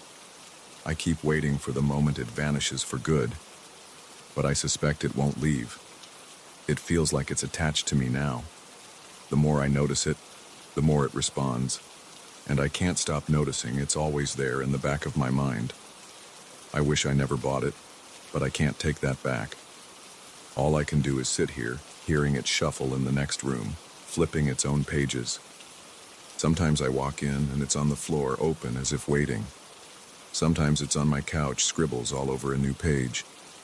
I keep telling myself I'll get rid of it, that I'll find a way to destroy it. But I haven't succeeded yet. And every attempt I make seems to fuel it even more. Right now it's in my office. I can hear the faint sound of paper moving, like a whisper. If I stand outside the door, I can see the edge of a page turning.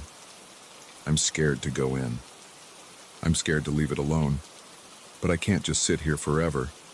My palms are sweating. My stomach is in knots. My heart feels like it's about to burst out of my chest. I have no idea what it wants. But I know it's not done with me. And I have no clue what will happen next.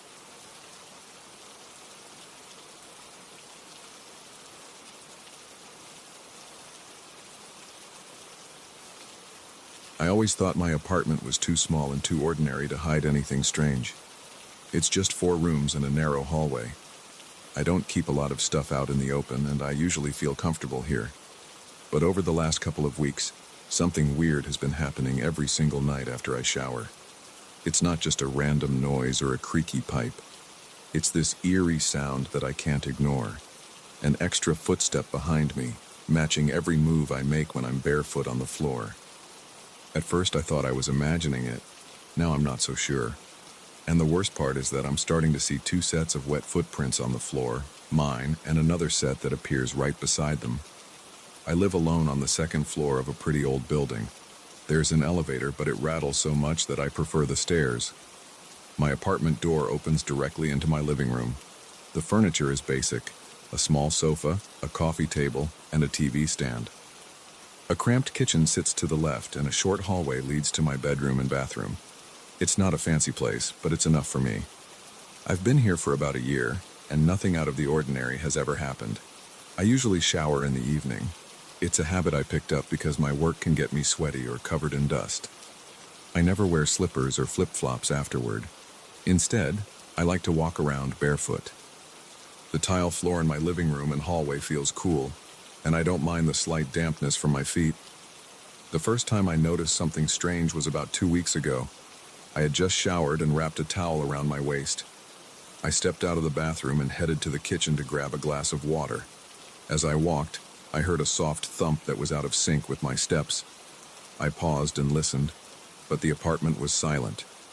I shrugged and continued to the kitchen. On my way back to the living room, I heard it again. A faint slap against the tile, almost like another bare foot behind me. I froze in place, held my breath, and waited. Nothing. I told myself it was just the sound of water dripping onto the floor from my wet hair, or maybe the squeak of my foot on the tile. I didn't think much of it. The next day I came home late from work, went straight to the shower, and then moved around the apartment barefoot again. This time, I was more alert. I kept thinking about that extra footstep. I listened carefully while I walked from the bathroom to my bedroom. My feet made a clear tap, tap, tap on the floor, and sure enough, I heard an almost identical tap, a fraction of a second later. I spun around. The hallway was empty. My towel fluttered from my sudden turn. I stared down the hall for a few seconds, hearing nothing but my own pulse. Then I looked at the floor. I saw one set of damp footprints, mine. No second set. I sighed and tried to relax. Over the next few days, the extra footstep became more frequent. Every night after my shower, I'd hear my own steps and then that second step. It stayed close but never felt right behind me. It was like it kept a small distance, just enough to make me feel someone was there but not close enough to see. I started to get uncomfortable. I'd walk faster to see if the sound would stop. But it didn't. Sometimes I'd run to my bedroom and shut the door, pressing my ear against it. The apartment would go silent. I'd wait, holding my breath until my heart pounded so hard I couldn't stand it anymore. One night, I decided to check the living room floor for footprints. I walked in a small circle in front of my couch. I saw my own wet tracks on the tile. Then, right next to them, I noticed faint marks, almost the same size as my feet, trailing right behind mine. They were shaped like footprints but lighter, as if they were already starting to dry. I crouched down. My heart was racing. I put my hand on the tile near those footprints. The surface felt slightly cool and damp, as if someone else had been standing there seconds ago. I looked around. My apartment was empty. My hand started to shake a bit, and I stood up, trying to slow my breathing. That's when I started to feel tense even before stepping out of the shower. I'd finish rinsing off and pause for a moment, dreading the moment I opened the bathroom door. I'd stand there dripping water onto the mat, holding my towel, trying to work up the nerve to walk out. But I had to get dressed, so I'd push past my fear, open the door, and step into the hallway. Every time the same thing would happen. I'd walk, and I'd hear that soft step behind me. I'd look back, see nothing, and move on. But it followed me wherever I went. Kitchen, living room, bedroom. Always the same distance, always just out of sight. A few days ago, it got worse. I was in the kitchen, making a quick dinner of scrambled eggs and toast. I had showered earlier and was still barefoot. While I stood at the stove, I heard that slap on the tile. It was closer than usual. I turned around and saw nothing. But right there next to me was a fresh, wet footprint on the floor. It was next to mine, pointed in the same direction as if someone had just walked up to me. I dropped the spatula. My stomach twisted. I could feel the adrenaline rushing through my body. My hands were clammy. I took a few steps back and watched as another footprint formed on the tile, right beside the first one, without any visible person to make it. There was no dripping water from the ceiling or anything else that could cause it. It just appeared. My mouth went dry. I forced myself to grab a paper towel and place it on the footprints. I expected some explanation, maybe a leak or something, but the paper towel just got damp. I threw it in the trash, turned off the stove, and left the kitchen. I didn't even finish cooking. That night I barely slept. Every small creak in the apartment made my muscles tense. I laid in bed and stared at the ceiling. Eventually I dozed off, only to wake up a couple of hours later feeling like someone was standing right next to my bed. I shot up, hit the lamp on my nightstand, and twisted around to look. No one was there. I was sweating and my mouth felt like sandpaper.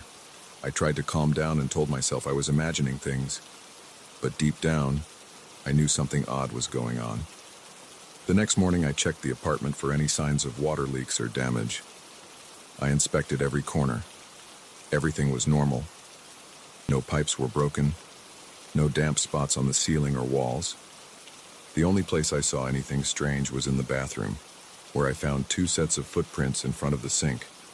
One set clearly belonged to me. The other set was fainter, but it was the same size. It had that same odd spacing between the steps, always right next to mine. I cleaned the floor thoroughly, hoping that would solve it, but that was just wishful thinking. A few nights later, I decided I'd had enough. I was going to walk right into the living room after my shower, turn around fast, and catch whatever was behind me. I stood in the bathroom bracing myself. My legs felt shaky, and my breath was unsteady. I counted to 3 under my breath, opened the door, and rushed out, stepping quickly across the hall and into the living room. I swung around, heart pounding. At first I saw only my wet footprints on the tile. Then right next to them I watched another set of footprints appear step by step, following the path I'd just taken. They formed out of nowhere, making little wet marks on the tile. There was no body, no shadow, nothing that could cause them. My chest felt tight. I clenched my fists and stood completely still. I couldn't breathe right. I could feel my blood pounding in my ears. I glanced up, half expecting to see a shape or a face, but there was nothing. I took a step toward the bathroom. That's when I heard the footstep again, right behind me. I whipped around. No one. I could see the floor. It was empty, except for those footprints. I stepped backward, facing the empty space in front of me. My mind was screaming that this was impossible, but it was happening anyway. My back hit the bathroom door frame, and I almost lost my balance. I grabbed onto the doorknob and rushed inside. I slammed the door and locked it, even though I was alone. My hands were shaking and my heart was pounding so hard that it hurt. I slid down onto the bathroom floor and pressed my back against the tub, curling my knees up to my chest. I stayed like that for what felt like a long time, just trying to breathe normally. When I finally left the bathroom, I didn't see any fresh footprints, but I felt uneasy, like the apartment was holding its breath, waiting for me to let my guard down. I slept on the couch that night with the lights on and the TV playing at low volume. Every time I closed my eyes, I pictured those footprints forming behind me again. Over the last few days, I've started noticing those extra footprints in more places. Sometimes they show up in the living room before I even get there, like they're waiting for me. I'll turn a corner and see them near the couch or under the coffee table. Other times, I'll hear that extra step while I'm in the shower. It sounds damp and heavy, right on the other side of the bathroom door. I've stopped using the hallway light because it flickers sometimes, and I don't want any more creepy moments than I already have. I've tried to convince myself this is a trick of my mind. I've looked up stuff online about home repairs, illusions, or even psychological stress. None of it explains the wet footprints that appear right in front of my eyes. I've thought about calling a friend to stay over, but I don't want to explain all of this. It sounds insane. And I'm not sure I want anyone else involved, especially because it might make it worse if more people walk around barefoot and see the same thing happening. Now every time I step out of the bathroom, I feel this surge of dread. It's like I'm expecting something to grab me. My nerves are frayed, my appetite is terrible, and I'm not sleeping enough. The footsteps keep getting louder. Last night, I swear I heard a slight shuffle, like something was brushing against the floor right behind me. When I turned around, I only saw those footprints as usual. I'm starting to think this thing, whatever it is trying to get closer. The footprints appear more often and they seem bolder. Sometimes the second footprints are more soaked, leaving bigger puddles than before. I've started wearing socks around the house, but it doesn't help. The second footprints still show up and they're still bare, as if mocking my attempts to hide. Tonight I'm sitting on my couch, writing this all down in my phone notes, because I need to keep track of what's going on. I feel like any moment now, I'm going to hear that wet slap of a foot on the tile.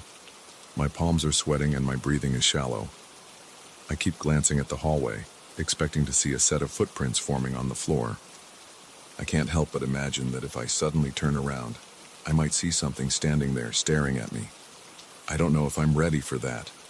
I'm not going to run. This is my apartment. I'm not going to move out just because I'm hearing steps. But I'm lying if I say I'm not terrified. I keep a flashlight by my side now, though I'm not sure why. It's not like I can chase footprints away with light, but it makes me feel a little less alone. I can hear the faint drip of my shower head from here. It's just a normal sound, a little drop of water hitting the tub every few seconds. But tonight, it feels menacing. I keep expecting to hear that extra step. My body is tense. My neck is stiff from peering over my shoulder every 5 seconds. I'm thinking maybe I'll just go look. Maybe if I confront it head on, I'll finally see something. I can't keep living like this, jumping at every noise. If I see something, at least I'll know. And if I don't, maybe my mind will calm down. I'm going to stand up, walk into the hallway and check. Maybe I'll turn around real fast and catch whatever's there. All right, I'm getting up now. My legs feel weak, but I'm doing it. My heartbeat is loud. I can hear my own breath. I'm at the edge of the hallway. It's quiet, except for that drip in the bathroom. My bare feet feel cold on the tile. I step forward. 1 step, 2 steps. I hear a wet slap behind me. I spin around, shining my flashlight right where the second footstep should be. I see it, the wet footprint, still forming, right beside mine. There's nobody here. My stomach twists into a knot. My breath catches in my throat. I see another footprint forming an inch away from the first. My flashlight illuminates nothing but empty air. I grip the flashlight so hard that my knuckles hurt. I can't stay quiet. My voice is shaking. I say, "What do you want?" There's no response, just the sound of water dripping in the bathroom. My heart is pounding. I take a step back. The second footprints follow, staying right next to mine. My entire body is covered in goosebumps. My mind is screaming for me to run, but my legs won't move fast enough. I'm pretty sure this thing won't stop until I face it. But how do you face something that's invisible? Something that only leaves footprints? I stand there, my feet rooted to the spot. I aim my flashlight everywhere, searching for any sign of a shape or outline. I see nothing, but the footprints keep appearing. They're so close. They're right beside me. I swallow hard, muster all my courage, and take another step. The footsteps mimic me, perfectly in sync. I turn around, shining the flashlight directly behind me. I feel a cold rush of air, like a breeze in a closed hallway. My skin prickles, my spine tingles. I spin back around and see those footprints forming again, right where I'm about to step. I don't know how this ends. I might just keep walking until it finally shows itself, or I might freeze here, paralyzed by fear.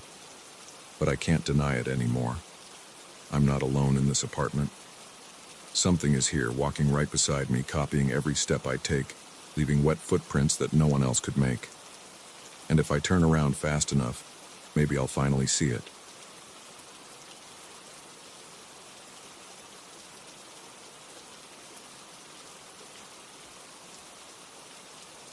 I can't stop thinking about that hidden level.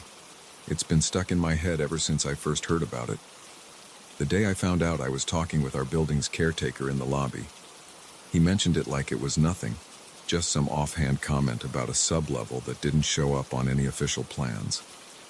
I stood there, pretending not to be interested, but deep down, my gut tightened. Our condo is new and modern with all the bells and whistles, so hearing about an unlisted floor got my nerves firing. I tried to ask him more, but he clammed up.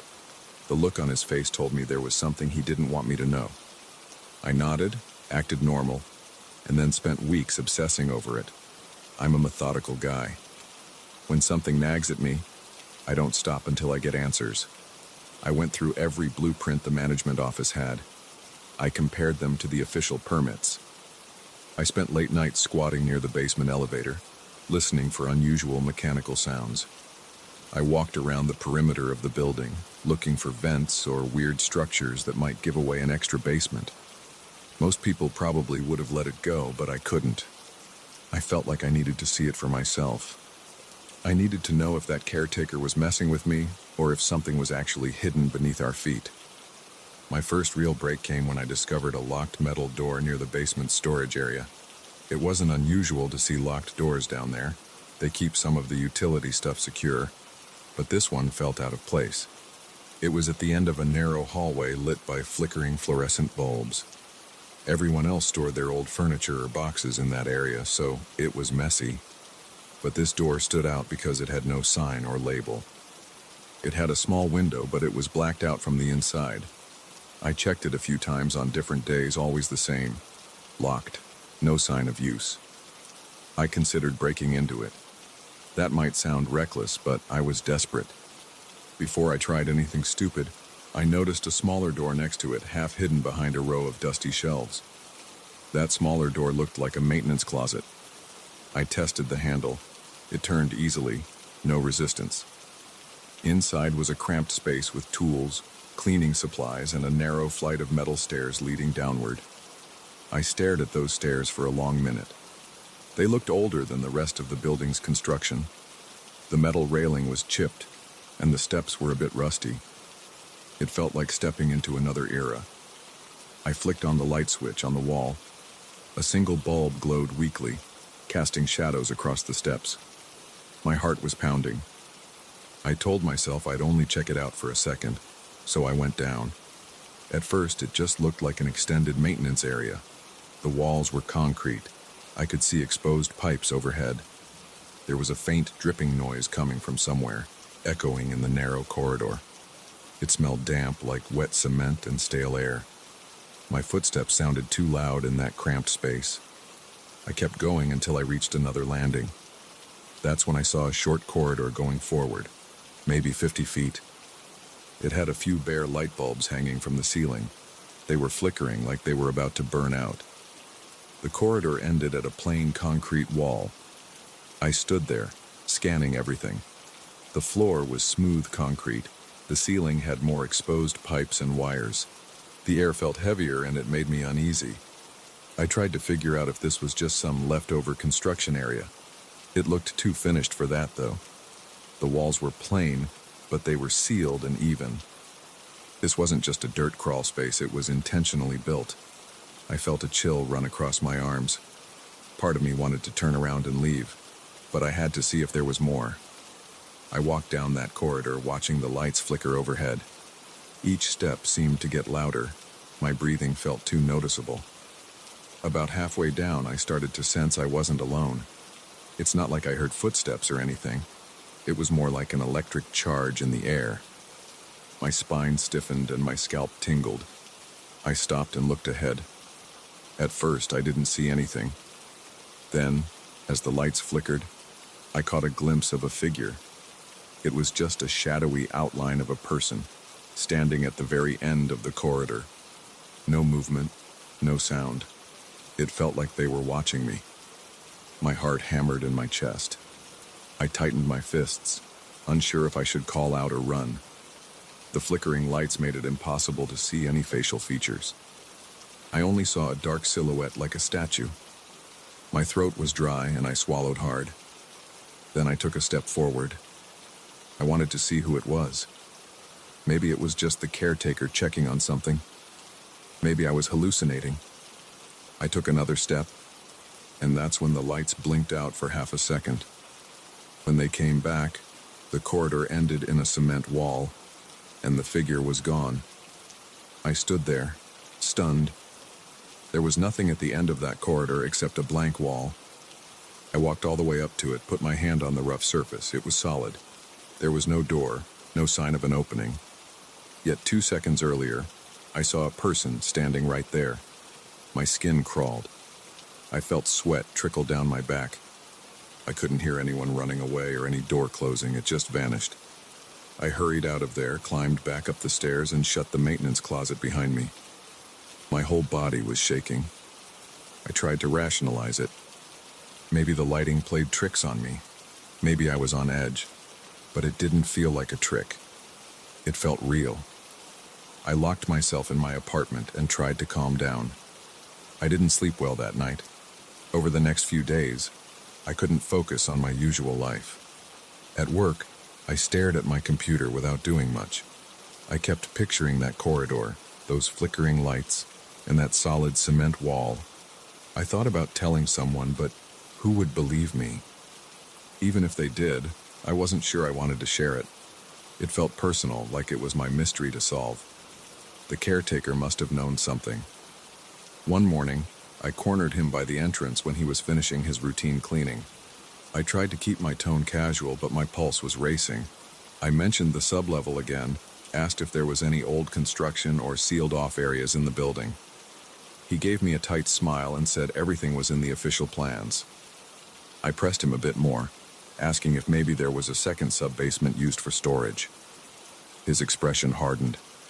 He said I shouldn't worry about things like that, then walked away. That dismissive attitude only fueled my obsession. I started going down to the basement every night, waiting until most people were asleep. I'd slip into the hallway with the locked metal door and stand there, listening. Sometimes I heard that faint dripping noise again, sometimes not. I checked the maintenance closet door a few times. It was never locked, which was strange. I thought about telling building security, but I had no proof of anything illegal, and that caretaker's reaction told me the staff might not be on my side. After about a week of this, I decided to go back down the stairs. I needed to know if that corridor was still there, or if I'd dreamed it up. I came prepared with a small flashlight, a camera on my phone, and gloves. I didn't want to touch anything with bare hands again. My fingers had felt grimy for days after the first visit. I also wore some comfortable shoes in case I had to run. When I opened the maintenance closet, the light was off. The tiny bulb didn't flicker on when I hit the switch. That put me on edge. I clicked my flashlight on, shining it down the metal steps. Nothing looked different, just the same old rusty handrail and the same rough walls. I could smell that stale, damp air again. I moved slowly, trying not to make noise. The steps creaked once or twice. It felt like I was descending into some closed-off tomb. At the bottom, I turned the corner to see if the corridor was there. It was. The same flickering lights were overhead, except this time they seemed even dimmer. I could see the far wall in the distance, the same rough concrete. I walked forward, my flashlight cutting through the darkness. My heart was thumping against my ribcage, and each breath felt quick and shallow. I reached the middle of the corridor where I had first spotted that figure. I stopped, shined my light around. Everything looked empty. The lights overhead buzzed softly. Then I heard a small scrape. It sounded like someone shifting their foot on the concrete. My whole body tensed, and I spun around, shining the flashlight behind me. There was nothing.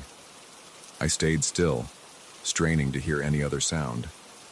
My palms were sweaty around the flashlight. Another flicker, and for a second the lights cut out completely. In that moment of darkness, I heard what I swear was breathing, not my own. It was slow and heavy, very close, like someone was standing right behind me. I whipped around, trying to illuminate the space. Still nothing. My pulse was in my ears. I decided to check the far end of the corridor again. If that wall was still solid, then maybe the caretaker or somebody else was messing with me. I reached the wall, ran my hand over the concrete. It felt damp and cold. No seams, no cracks, just a flat surface. I tried pushing on different spots. Nothing gave way. It was maddening. I could feel eyes on me, but I couldn't see anyone. I turned to leave, and that's when I saw a shape at the corridor's entrance, near the stairs. It was just standing there, blocking my path. My flashlight beam caught part of a shoulder or arm, but I couldn't make out a face. It moved to the side, then seemed to vanish into the shadows. I felt my heart pounding so hard it was painful. I yelled, "Hey, who's there?" My voice echoed.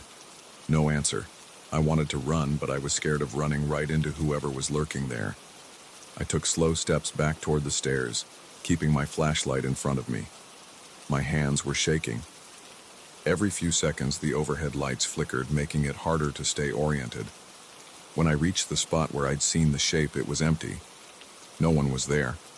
I had a hollow sensation in my gut. I climbed the stairs as fast as I could without breaking into a full sprint. Back in the main basement hallway, I closed the maintenance closet door and leaned against the wall, trying to steady my breathing. My shirt stuck to my back with sweat. My legs felt weak. I stayed there for a minute, staring at that door, convinced someone might burst through at any second. But it stayed quiet. For the next few weeks, I didn't go near that place. I tried to resume normal life. I watched TV, played some games, tried to forget. But every night, I dreamed about that corridor. I'd see that faceless silhouette watching me. Sometimes I dreamed that the lights stayed off, and I'd feel hands grabbing at me in the dark. I'd wake up with my heart pounding, covered in sweat. Eventually, the nightmares got so bad that I felt I had to do something. I decided to talk to a neighbor I trust. Let's call him Dan. He's a practical guy, works in construction. I told him a bit about the weird corridor, leaving out the creepier details. He laughed at first, saying new buildings sometimes have sealed areas for utilities.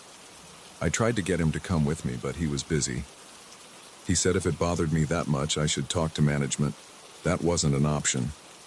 The caretaker's reaction told me management either didn't want to talk about it or had no clue what was really down there. So I kept it to myself. I started noticing little things around the condo, though. The caretaker would watch me when he thought I wasn't looking. A couple of the security guys seemed more alert when I passed by. I even caught one following me into the elevator one night, but he pretended he was just heading to another floor. It felt like they suspected I knew something. I made one final trip down to that sub-level. I couldn't take the uncertainty anymore. This time, I bought a small wearable camera. I wanted proof. I also brought a crowbar just in case. I felt ridiculous, like some wannabe ghost hunter, but I wasn't chasing the paranormal. I just wanted answers. It was past midnight when I snuck down. The hallway was quiet, the air still. The flickering light near the locked metal door gave everything a sickly glow. I slipped into the maintenance closet, my camera pinned to my jacket. I had the crowbar in my right hand. The tiny bulb in the closet was out again, so I used my flashlight to guide me down the stairs. Each step creaked. My breath sounded loud in my ears. When I reached the corridor, nothing had changed. The same lights flickered overhead. The same cold air clung to my skin. I started recording with the flashlight off, relying on the overhead bulbs. My camera had a decent low light setting. I walked slowly, aiming the crowbar in front of me like a weapon. My eyes darted around, trying to catch any movement.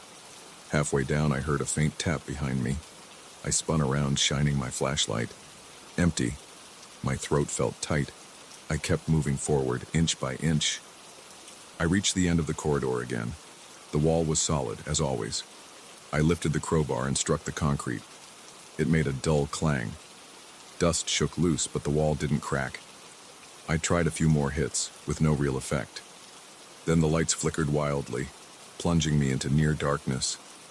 My camera's red light blinked, telling me it was still recording. In that moment, I felt something brush against my left arm, like a hand sliding past. I jerked my arm away, swinging the crowbar blindly. I connected with nothing. The lights came back for a second, and I saw a shape right beside me. It was a dark figure, impossible to see details. I yelled and stumbled backward, nearly losing my footing. I heard a rasping sound like a rough exhale. My neck hair stood on end. For a split second, the overhead bulbs went out completely. The corridor was pitch black. I felt a presence right in front of me, the air shifting. My heart was about to explode. Then the lights came back, dim and flickering. The figure was gone, but my body was shaking from head to toe. My flashlight flickered in my hand, and I realized I was hyperventilating.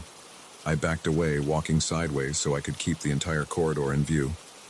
My camera was still blinking. Once I reached the steps, I turned and bolted up. I could hardly breathe. My throat felt raw. I crashed into the basement hallway and almost dropped my crowbar. Nobody was around. I just stood there panting, trying to slow my pulse. My camera was still recording. My face felt hot and my hands were trembling. I raced back to my apartment and locked the door. I played back the camera footage on my laptop. My hands shook so much it took me 3 tries to open the file.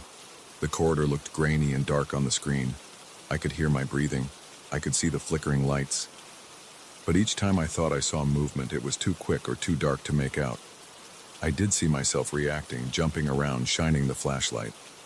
But the figure was only a vague blur on the edge of the frame, gone in a split second.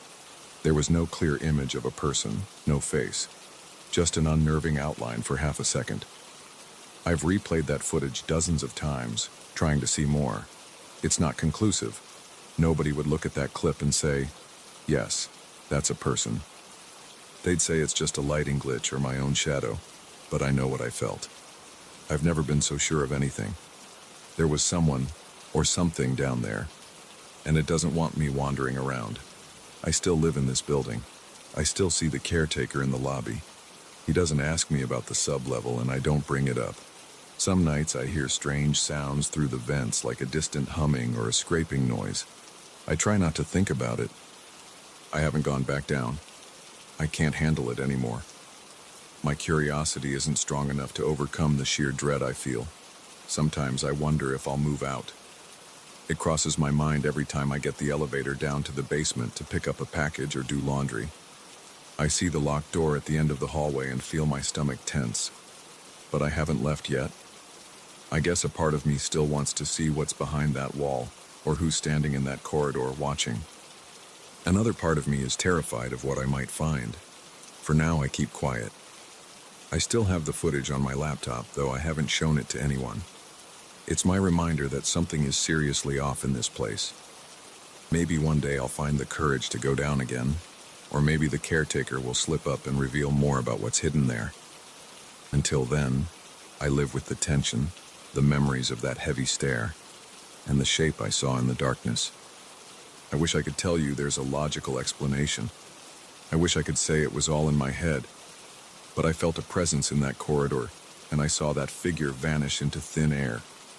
The caretaker knows something, and he's not talking. That's all I have. Half-baked evidence, a shaky video, and a gut feeling that won't go away. It's enough to keep me from sleeping soundly. It's enough to make me glance over my shoulder anytime I hear a faint noise at night. I'm not sure if I'll ever get real answers, but I can't forget what I saw down there, no matter how hard I try.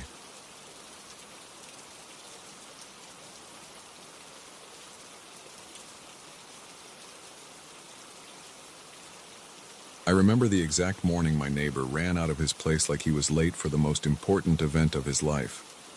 He slammed his door behind him. He held a small leather bag under his arm. He had a paint-stained shirt on, and there were streaks of dried pigment on his forearms. I watched him from my own doorway. He didn't make eye contact with me. He didn't say goodbye. He just disappeared down the hallway, his footsteps echoing against the worn-out tiles. I never saw him again after that. My name is Eric. I live in a small apartment on the 5th floor of an old building. The place creaks and moans on windy nights. Sometimes the power goes out, and sometimes the water runs cold. But it's cheap, and I'm used to it. The neighbor, I'll call him Mr. Harris, even though I never heard him say his own name, had been living next door for about 8 months.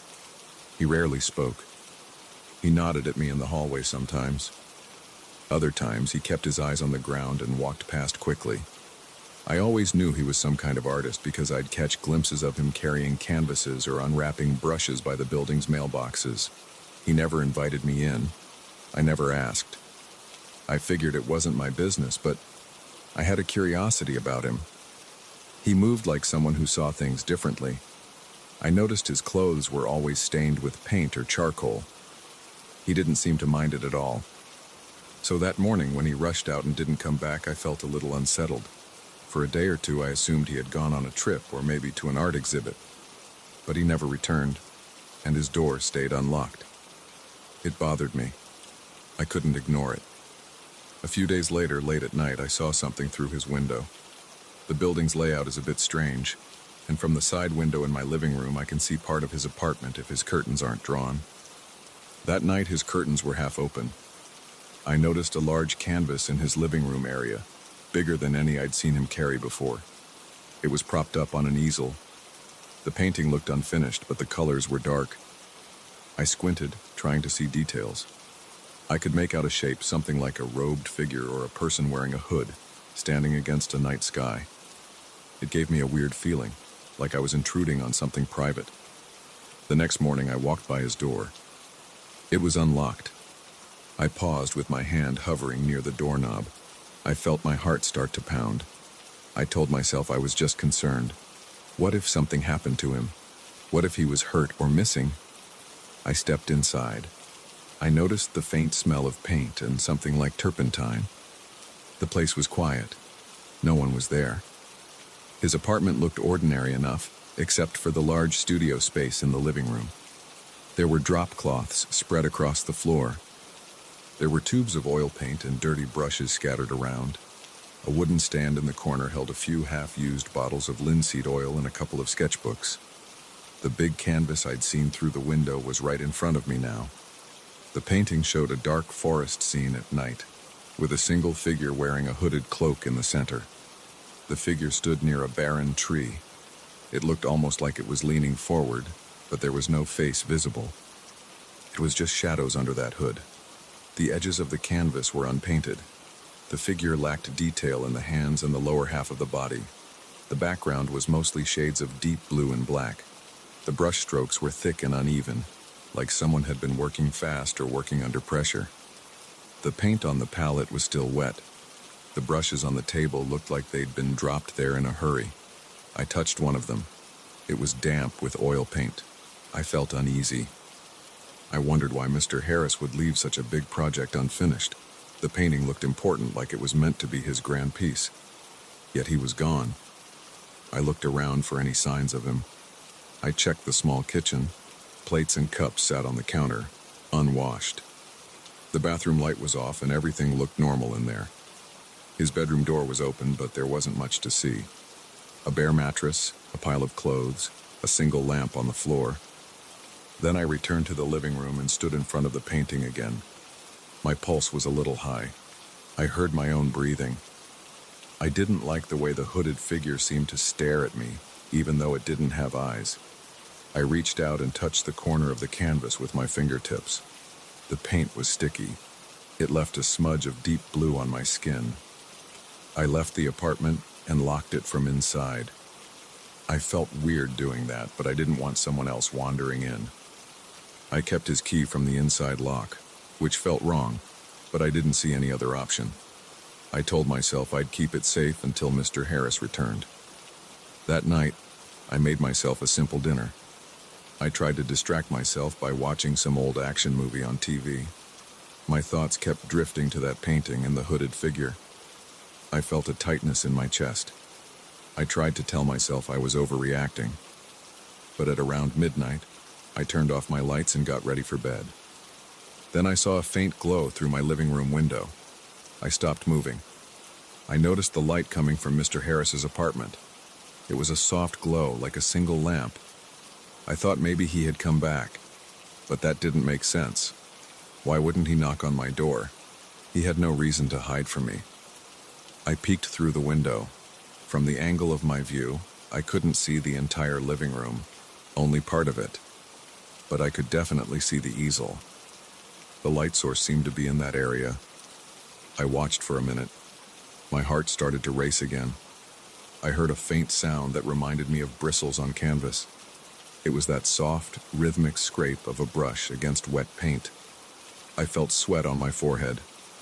I called out once quietly, even though I knew he couldn't hear me through the glass. I felt silly. I waited another minute, but the sound continued. It had a pattern to it. I'd hear a brush stroke, then a pause. Another brush stroke, then another pause. It went on for maybe 2 more minutes, and then the light went out.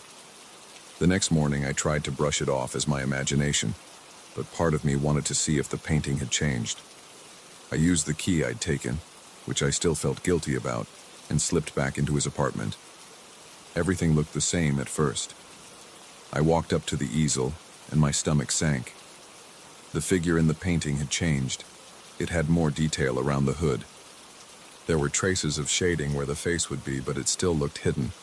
The tree in the background had more branches now too, like someone had extended them. I rubbed my eyes. I couldn't believe it. The paint looked fresh. I bent down and smelled it. That strong smell of linseed oil and fresh pigments hit me. There were new streaks of color that I'd swear weren't there the day before. I looked around the apartment. There were no footprints or signs of anyone else coming in. For the next few nights, I kept seeing that same light. I heard those same brushstrokes. It happened at random hours. Sometimes it started around 10, sometimes closer to 2 in the morning. Each time, I'd feel a rush of adrenaline, and I'd freeze in place. My gut would tighten. My skin would break into a cold sweat. I'd stare out my window, waiting for the light to vanish. It always did. After a few nights of this, I couldn't sleep well. My eyes would snap open at the slightest noise.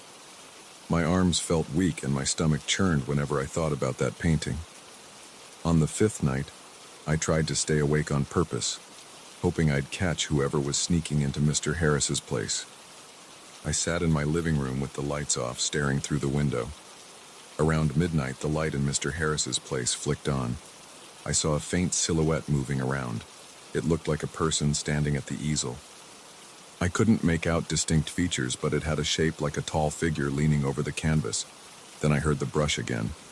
It was steady, like someone was applying careful strokes. I felt my heart thudding. My palms were sweating. I wanted to rush over there, but I couldn't move. My legs felt anchored. I just watched, feeling trapped in my own fear. After a few minutes, the silhouette paused. It seemed to turn in my direction, though I couldn't see a face. I held my breath. The light went off again and the figure vanished. The next morning, I forced myself to check the painting. I didn't want to, but I had to know. The door was still locked from the inside. I unlocked it and stepped in. The painting was different again. Now the figure had something like eyes. They were just 2 painted circles of a dull, reflective color, but they looked bright under the apartment's overhead light. They seemed to watch me when I moved around the room. The details of the cloak looked sharper. I ran my hand over the surface.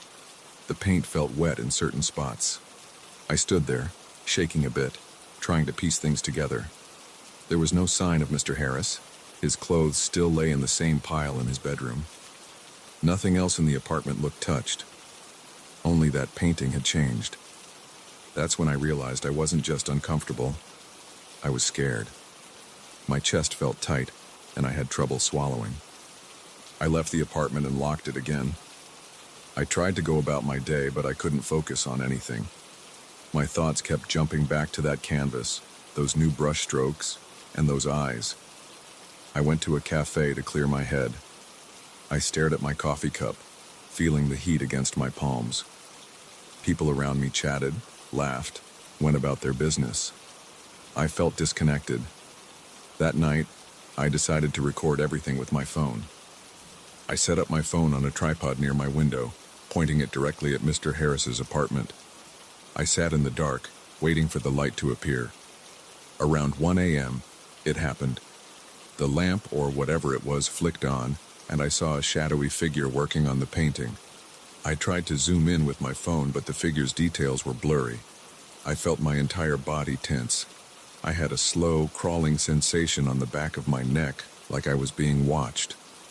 I watched for about 10 minutes. Then the light went out. I rushed to check my phone. I played back the footage, but it was just darkness and a barely visible outline of movement. It looked like a glitch. The figure was too dark. The camera couldn't capture a clear shape. My frustration turned into deeper anxiety. I replayed it multiple times, but I got nothing useful. I told myself I'd go over there right at that moment, but my own fear stopped me. I was sweating. My breath was shaky. I didn't want to face that thing alone, whatever it was. So I waited until sunrise. When the sun came up, I grabbed the key and headed next door. I stood in front of the painting. My stomach clenched. The hooded figure had become almost lifelike. I could see folds in the cloak. The eyes were more defined, with a faint glimmer that made them look damp or glossy. There were subtle details on the hands now.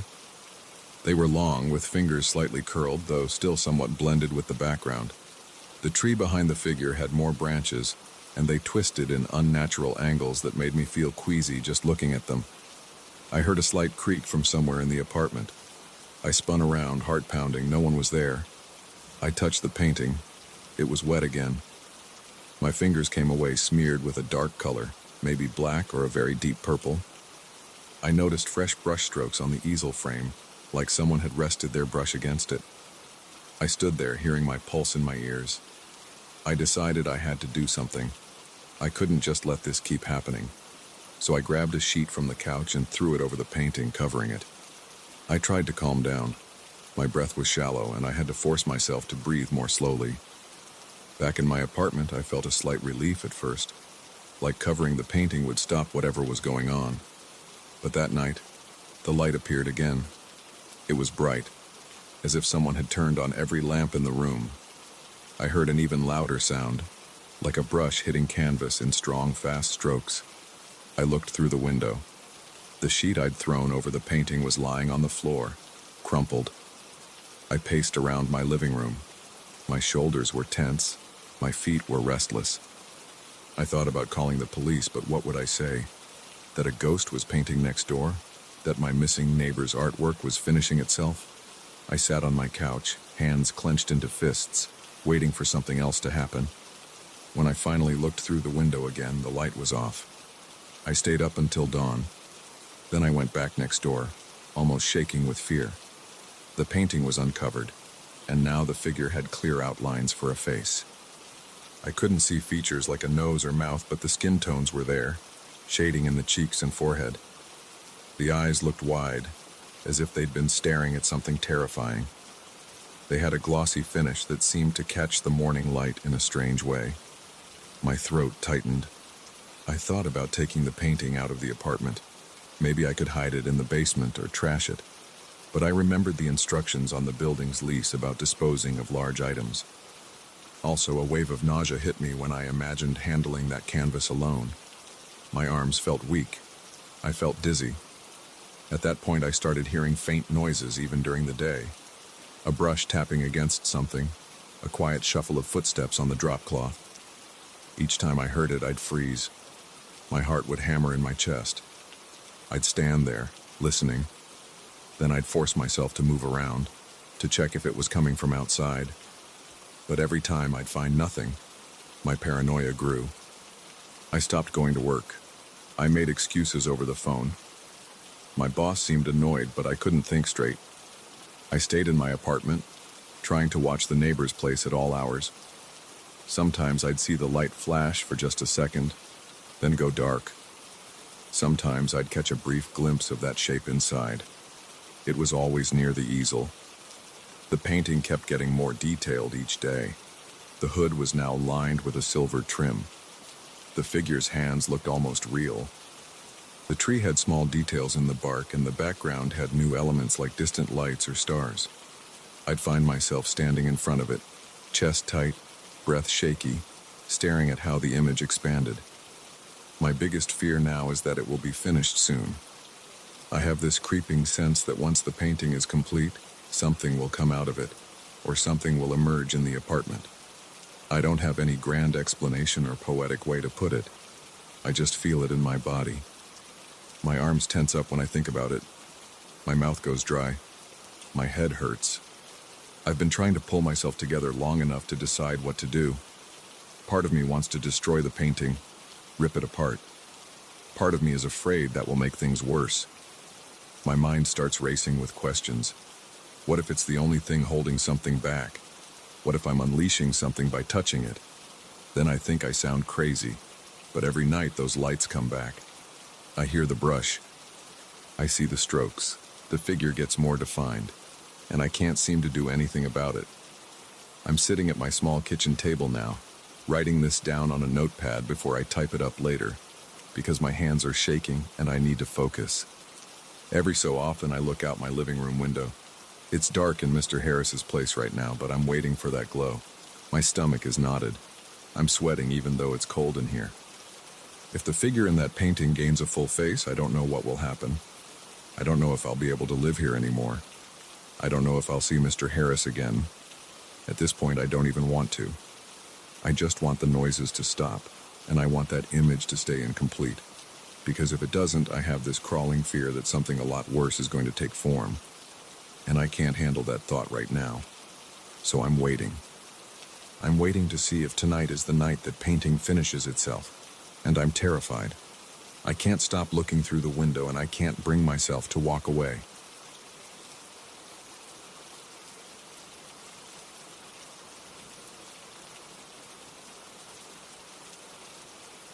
I opened my eyes in the middle of the night because I heard a loud, clear bell ring. It sounded old, like something that might hang in a small country chapel. The sound hit me hard. My chest tightened, and my heart started beating faster. I lay there, staring at the dark ceiling, listening to the bell echo across the walls. My head felt heavy, but I sat up, trying to figure out if I was dreaming. The ringing didn't stop when I rubbed my eyes. It kept going at an odd rhythm. There was a moment of silence, then another series of chimes. I swung my legs over the edge of the bed and stood. I was alone in the house, and I had no reason to expect any visitors. Still, I grabbed my phone from the bedside table and clicked on the flashlight. The beam cut through the darkness, showing the dresser, the closet door, and the small lamp by my bed. No movement, no objects that could produce a sound like that. I headed out into the hallway. My house is small, so it doesn't take long to walk from one end to the other. I took a few careful steps, checking each room one by one. The bell rang again, but it seemed to be coming from the living room. I turned left and walked toward that sound, shining my flashlight on the walls. Nothing was out of place. When I reached the living room, I aimed the light around, trying to spot any metal object. There was the coffee table, the TV, the shelf with some books, and a few empty glass bottles from the night before. No bell, no hanging ornaments. Then I heard it again, a little fainter, maybe in the kitchen. I paused and listened. My breathing was uneven, and I could feel sweat forming on the back of my neck even though the air was cool. I moved to the kitchen doorway and scanned the counters. Plates from dinner were stacked in the sink, some crumbs on the countertop. The faucet was off.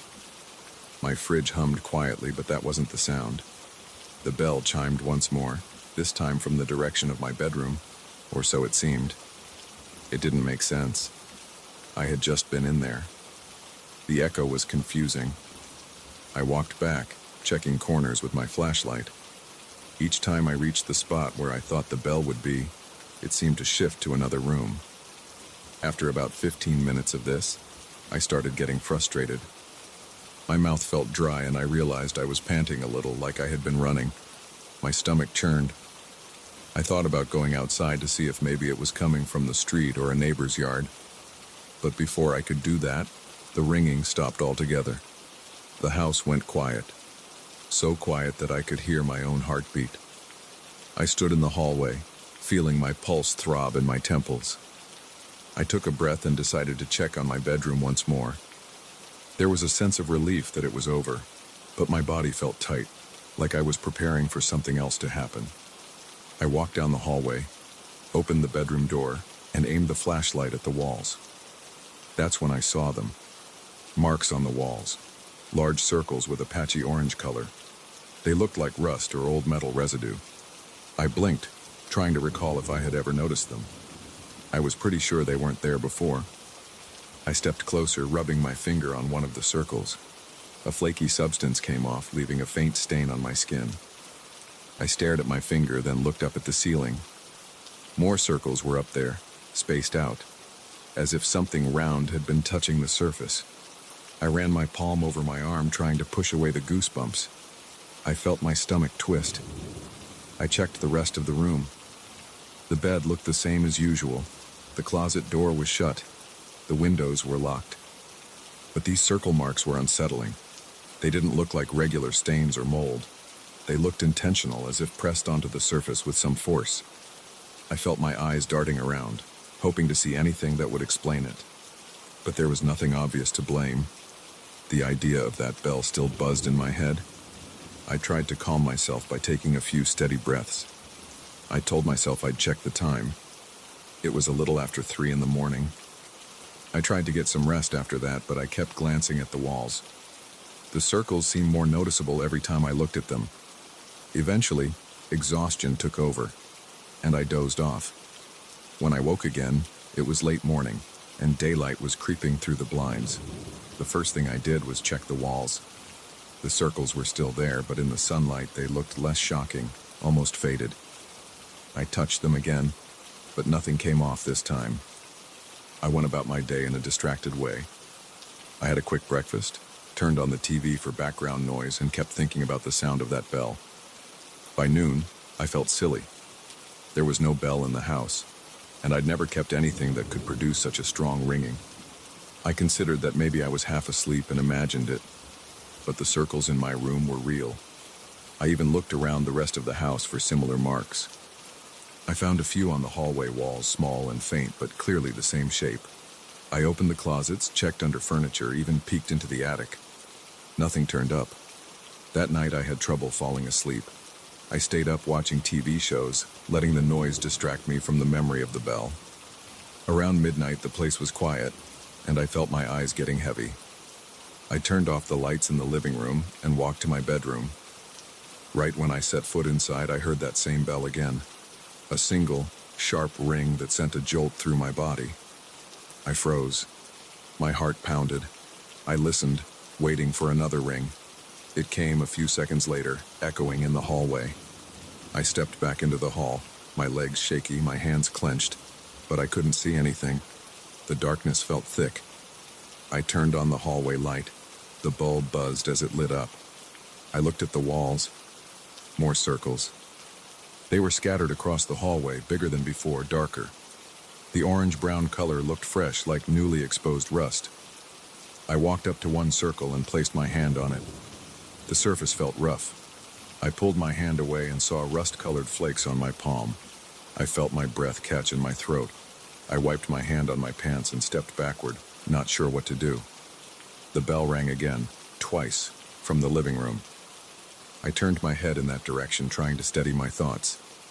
I just wanted to know what was causing it. I moved slowly, passing more of those marks on the walls. My shoulders felt tense, and my teeth were clenched so hard it hurt. When I reached the living room, the bell went quiet again. I flicked the switch on the wall, and the overhead light revealed something new. Circles on the ceiling, circles near the windows, and even one on the outside of a kitchen cabinet door. They all shared that rusted color, and each was about the same size, roughly the diameter of a small bowl. I crouched by one and squinted at it. The surface looked thin but solid, like someone had pressed a metal ring against the wall. I spent hours awake that night, pacing around, checking every corner. The bell would chime every now and then, at random intervals. Sometimes it sounded close, other times distant. Each time it rang, I felt a rush of cold in my chest and a prickle on the back of my neck. I tried to call a friend to ask if they could hear it too, but I got their voicemail. I considered leaving the house, but I was afraid if I stepped outside, I'd find more of those marks out there, or maybe hear the bell in the street. Eventually, the sound stopped around 4 in the morning, and I must have fallen asleep on the living room couch because I woke up to daylight streaming in through the blinds. My neck was stiff, and I felt groggy. The circles were still there, and I hated looking at them. They felt wrong, like a sign of something I couldn't understand. I cleaned up a bit, got dressed, and tried to head to work. On my way out, I paused at the front door, half expecting to hear a bell behind me. But nothing happened, so I locked up and left. At work, I couldn't focus on my tasks. I replayed the events in my head, over and over, trying to come up with a reasonable explanation. Maybe it was a weird prank, or some type of resonance from a neighbor's property. The marks, though, I couldn't explain. My boss asked me if I was feeling okay because I was zoning out and looked pale. I lied and said I was just tired. I avoided details. The last thing I wanted was to sound paranoid in front of my coworkers. I stayed out as late as I could that evening, grabbing dinner and browsing in a bookstore just to avoid going home. But I couldn't stay out forever, so eventually I drove back. The moment I unlocked the front door, I felt tension in my chest again. The house seemed darker than usual. I flipped on every light I could. I glanced around for new circles, but I didn't see any in the hallway. I crept to my bedroom and turned on the light there. The old circles were still visible, but nothing new. I exhaled, thinking maybe it had stopped. Then, when I went to the kitchen to grab a glass of water, I heard a single chime from the corner of the room.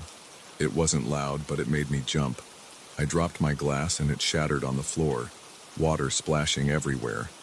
My heart was thudding like crazy. I stared at the corner, but nothing was there. Just the empty space near the trash can. I picked up the biggest shards of glass, then used a towel to soak up the water, feeling my hands tremble the entire time. I refused to stand in that corner, so I just reached over with the towel. That night, I stayed in the living room with the TV on low volume, my eyes on the windows and the walls. The bell rang a few times, sometimes close to me, sometimes sounding like it was in the bedroom.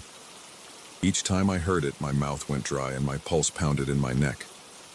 I began to notice that the circles were multiplying. I found new ones on the back of my couch, near the baseboards, and on the door frames. They had the same brownish-red tint. I touched one on the couch fabric, and it felt coarse, as if metal had scraped against it. The next morning, I decided to document everything. I took pictures of the marks with my phone. I recorded myself talking so I could note the times the bell rang. I even tried to capture the sound on my phone's microphone, but it never seemed to pick it up clearly. Sometimes it got a faint ring, but nothing that would convince someone else. I called a friend and asked them to come over that evening to keep me company, but they had other plans and couldn't make it. I didn't want to force it, so I said, "Never mind." I didn't mention the bell. That night, I heard the bell every 20 or 30 minutes, then sometimes twice in a row, then not at all for an hour. I lost track of the pattern, if there even was one. I felt drained, like this was chipping away at my sanity. At around 3 in the morning, I found myself standing in the hallway, glaring at the rust circles. They lined both sides of the hallway, spaced out in no clear order. They went up to the ceiling and disappeared near the edges. I pressed my ear to the wall, listening, but I just heard the faint hum of the wiring or pipes. I whispered to myself, telling whatever it was to leave me alone. The next few days followed the same pattern. The bell would ring whenever I was alone, and usually late at night. The circles seemed to grow in number, sometimes bigger, sometimes smaller, but always that same worn, rusty color. I could smell a faint metallic odor in the house at times, which made me feel queasy. I bought cleaning supplies and tried to scrub the marks away, but they only faded a tiny bit. A few hours later, they'd look fresh again. I started to dread being inside my own home. I'd stay out, visit a bar, sit in my car, or just walk around the neighborhood, not really going anywhere. But I couldn't escape that moment when I had to come back. Each time I put the key in the lock, my body tensed up. I'd hold my breath, open the door, and listen. Sometimes I'd hear the bell right away. Other times I'd have to wait, but it always came eventually, like it was reminding me that I was never really alone. Tonight, I'm in my bedroom, writing this down to keep myself occupied.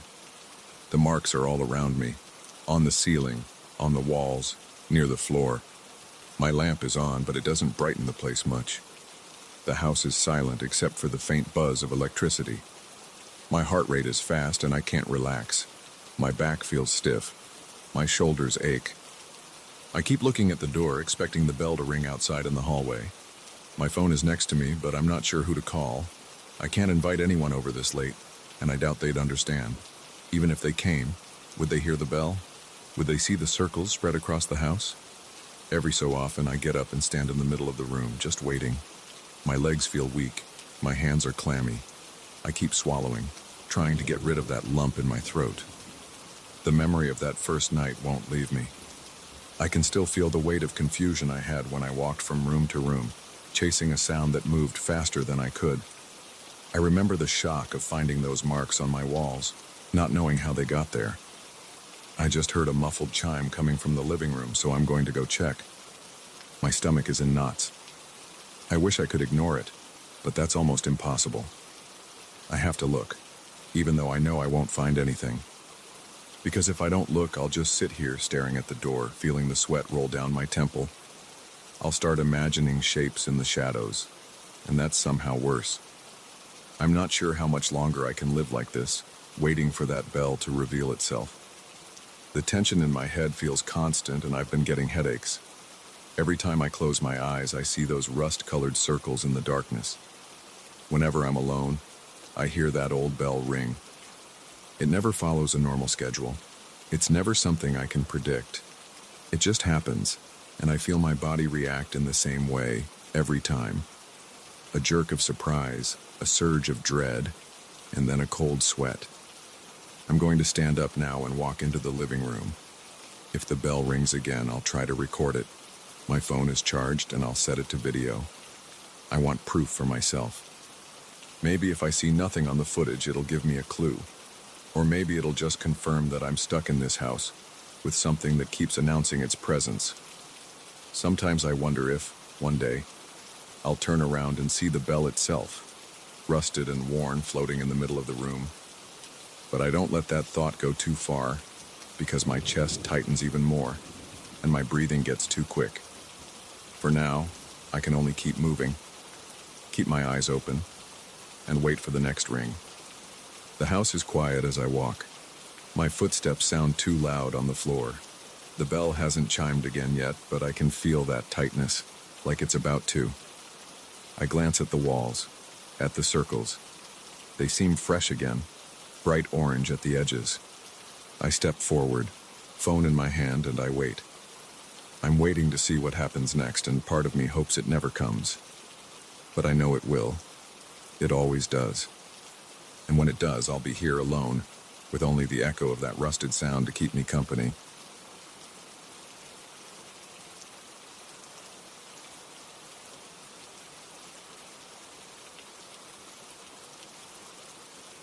I never expected to feel unsafe in my own bedroom. That dark stain on the wall near my bed didn't worry me much at first. It just looked like a small patch of discoloration, maybe from humidity or an old leak. But everything changed when I started hearing those soft voices. They sounded like a distant choir humming some slow melody, and they came from that exact spot. At first, I thought it was my imagination. Then I realized it was real. I felt my skin tighten when I pressed my ear against the wall and heard that low singing. I didn't tell anyone because it sounded too strange. Now I'm not sure who I can trust with this secret. Every time I focus on that melody, I feel a deep heaviness in my chest. And it's getting worse. My name is Daniel. I'm 32, and I live alone in this studio apartment. It's not fancy, but it's good enough for me. There's a small living area that connects to a kitchenette, a cramped bathroom, and a bedroom with barely enough space for a full bed. The walls are plain white, except for that one stain near my bed. The first time I noticed it, I assumed it was an old watermark. I didn't bother with it because the landlord never fixes anything unless it's an emergency. But a few weeks ago, I heard what sounded like a gentle tune in the middle of the night. I lifted my head from the pillow and listened. The noise was faint, like a breeze through a crack in the window, except there was a definite pattern to it. It was musical. I followed the sound to the wall behind my headboard. When I leaned closer, I heard a blend of voices, layered in a strange harmony. It felt like they were singing in a low register, humming words I couldn't understand. I turned on the lights and checked the wall. The dark patch was still there, maybe a bit larger than before, but I couldn't be certain. I didn't see any holes or cracks. I pressed my palm against it. The surface felt slightly colder than the rest of the wall. I listened again, but the voices faded. I tried to sleep, but my thoughts kept drifting back to that humming. The next morning, I woke up late and hurried out to work. During the day, I mostly forgot about the strange sound, but when I got home that evening, my curiosity came back. I went to my bedroom, put my ear to the wall, and waited. I heard nothing for a while. Then, just when I started to feel foolish, I caught the faint hum again. It was the same tune as before, a slow, steady melody. The voices were soft, but I could tell there were multiple tones blending together. I decided to record it on my phone. I kept as silent as possible and placed the phone against the wall. When I played back the recording, I barely heard anything. My microphone didn't pick up much, just a low rumble. I replayed it over and over, straining to catch the melody. It was there, but distorted. I plugged in my headphones, turned up the volume, and that helped a little. I heard the layered voices again, but it sounded distant and hollow. I felt a sharp tension in my neck and shoulders. Something about that recording made me uneasy.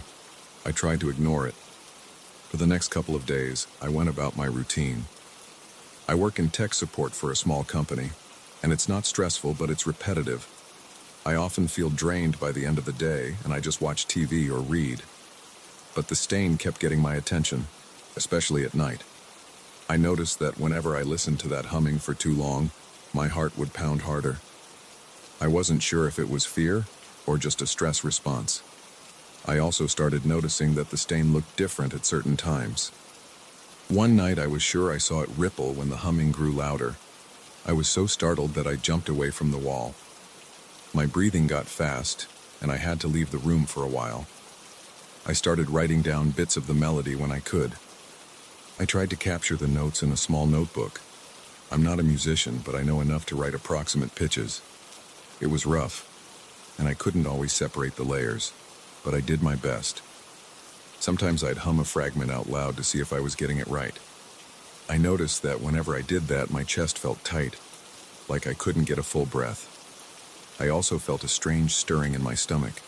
It was like the melody was pulling something out of me, but I still kept writing it down. I had this urge to figure it out. It felt almost like a puzzle I needed to solve, even though it made me anxious. One evening, I tried to replicate a longer section of the melody by playing it on my old keyboard. It wasn't a great keyboard, just something I kept from high school. I plugged it in, powered it on, and tried the notes I had written. I made a lot of mistakes, but eventually I got a sequence that sounded similar. As soon as I played it correctly, I felt a pressure behind my eyes. My vision blurred for a second. My hands started shaking, and I made a bunch of errors on the keys. I cursed under my breath and stopped. Then I turned to look at the wall behind me. The stain looked bigger. I'm not sure if it actually grew right then, or if my mind was just reacting, but it looked darker and wider across the plaster. I got up from the keyboard, went to the kitchen, and grabbed a glass of water. My hands were still shaking. I felt sweat collecting at my temples. I didn't sleep well that night. I kept hearing the tune in my head. My dreams were restless, just me standing in front of that wall while a group of invisible people hummed around me. When I woke up, I felt drained. I dragged myself out of bed, stared at the stain, and promised myself I'd ignore it. I went to the bathroom, showered, and tried to pretend the day was normal. But deep down, I knew something was off. The hush in the apartment felt too thick. I left for work, hoping that being around other people would ease my mind. It helped a little, but I still caught myself humming pieces of that tune without thinking about it. A coworker asked what I was humming. I said I didn't know. I just laughed it off, but inside I felt uneasy. That evening, I got home and the apartment was dark. The hallway light was out, so I fumbled with my keys for a bit. I stepped inside, flipped on the overhead light, and dropped my bag near the door. I felt a slight chill in the air. I thought maybe the landlord messed with the thermostat again. I walked to the bedroom. The moment I walked in, I heard the hum right away. It was louder than before. I stopped in my tracks and stared at the wall. My chest tightened. I turned on the bedside lamp. The stain looked swollen, like a wet patch that was about to burst. The edges were uneven, and the center was almost black. I swallowed hard and took a step closer. The humming was steady, a slow drone. I forced myself to touch the wall. It felt ice cold, and my fingertips tingled. I jerked my hand back. My breathing got shallow. My heart pounded. I left the room and went to sit on the couch in the living area. I sat there for a while trying to calm down. My leg wouldn't stop bouncing, and I kept rubbing my hands together. I considered calling someone to come over, maybe a friend, but I felt embarrassed. What would I say? There's a weird stain on my wall that sings at night? That sounds ridiculous. I looked at my phone, scrolled through my contacts, and put it down. I stayed there until I got hungry. I made some quick dinner, just a microwave meal. I tried to watch something on TV, but I couldn't focus. Every time there was a quiet moment, I heard the humming again. It bled through the walls, barely audible, but enough to keep me on edge. After I ate, I gathered my notes and tried to piece together more of the melody. I was determined to understand it. A part of me believed that if I could figure it out, maybe I could stop it. But as I studied the notes, my vision blurred. My eyes felt heavy. My head started throbbing. I pushed through it. I sang a few measures softly, then stopped to catch my breath. My chest felt like someone had pressed a heavy block against it. I got up and paced around the living area. My thoughts raced. I kept looking at the bedroom door, half expecting something to step out of the darkness. I didn't see anything, but the tension in my shoulders wouldn't go away. I decided to sleep on the couch. I turned off the lights, lay down, and closed my eyes. The fabric was scratchy, and the cushions sank under my weight. I tried not to think about the stain, but the humming echoed in my head. I felt a tremor in my hands. My breathing got shallow again. After a while, I fell asleep out of exhaustion.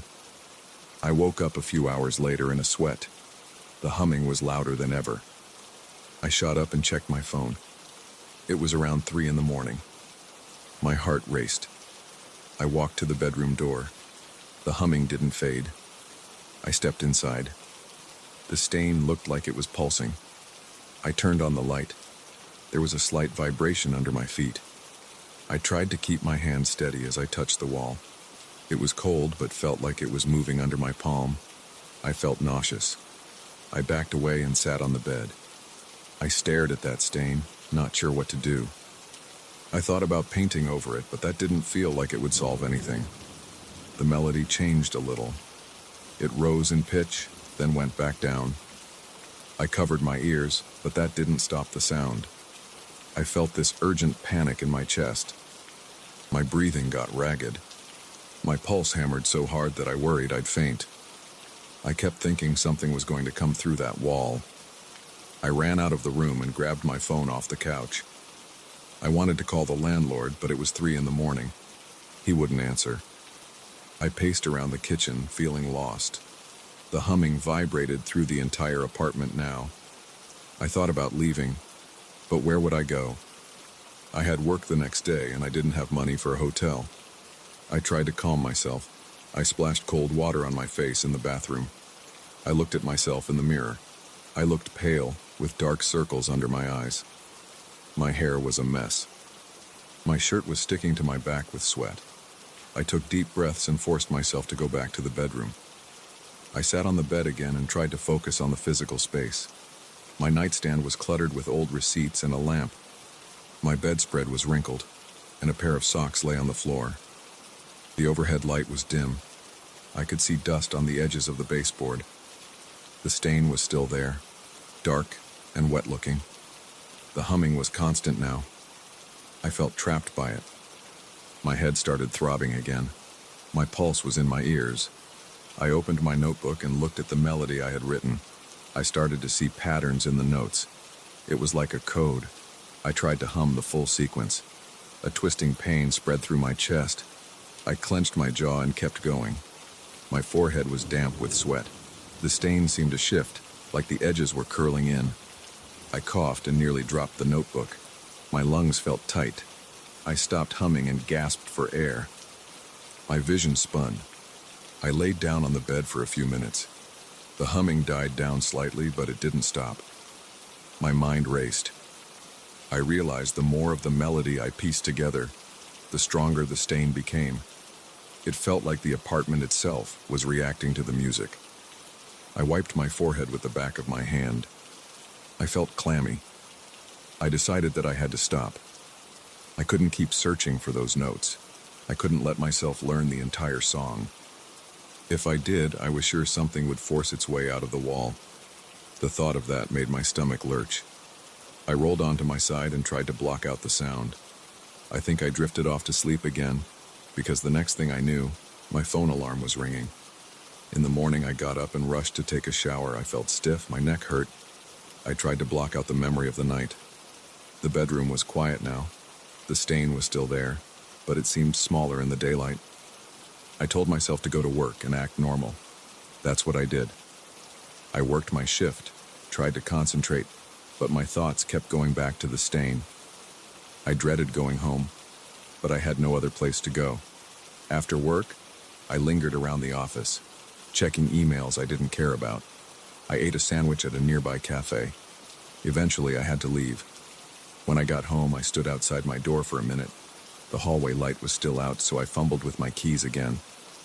I walked in and felt that same chill. I flicked on the lights. Everything was quiet. I dropped my bag. My heart pounded with each step toward the bedroom. My ears strained for that singing, but I heard nothing. The stain was still on the wall, dark and uneven, but it wasn't humming. I felt relief, but also fear. I wondered if it was just waiting for me to let my guard down. Now I'm sitting here, writing this all down. My hands are shaking a bit. I can't fully relax. I keep glancing at the wall. The stain looks the same, but I can't trust it. I know that humming will come back. I know I can't finish that melody. If I do, I might lose myself. It hurts to admit it, but I'm scared. I can handle a lot of things, but this is different. It's inside these walls, it's inside my mind when I'm asleep. I can't run away from it without leaving my entire life behind. So, for now, I'm staying. I won't keep working on the melody. I'll try to ignore the humming if I hear it again. If it gets worse, I might have to move out. But that might be complicated. My lease isn't up for another 6 months, and I'm short on money. I don't know how this will play out. But I'm writing this down because I need to remember how it feels. I need to remember that I can't let it get to me. I won't become some tool for whatever is behind that wall. I won't be an instrument. For now, I'm just waiting, listening, and trying to stay sane.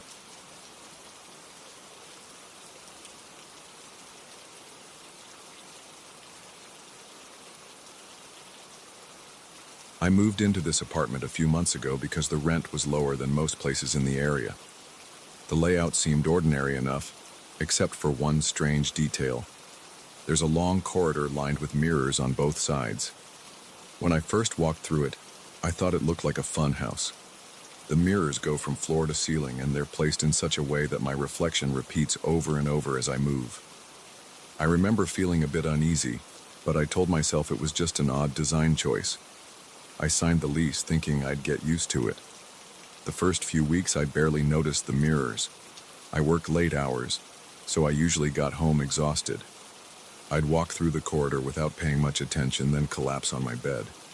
Sometimes I caught a glimpse of myself from the corner of my eye, and I felt that slight jolt of confusion people get when they see unexpected movement. But I brushed it off. I told myself it was just me reacting to my own reflection. One night it was especially cold.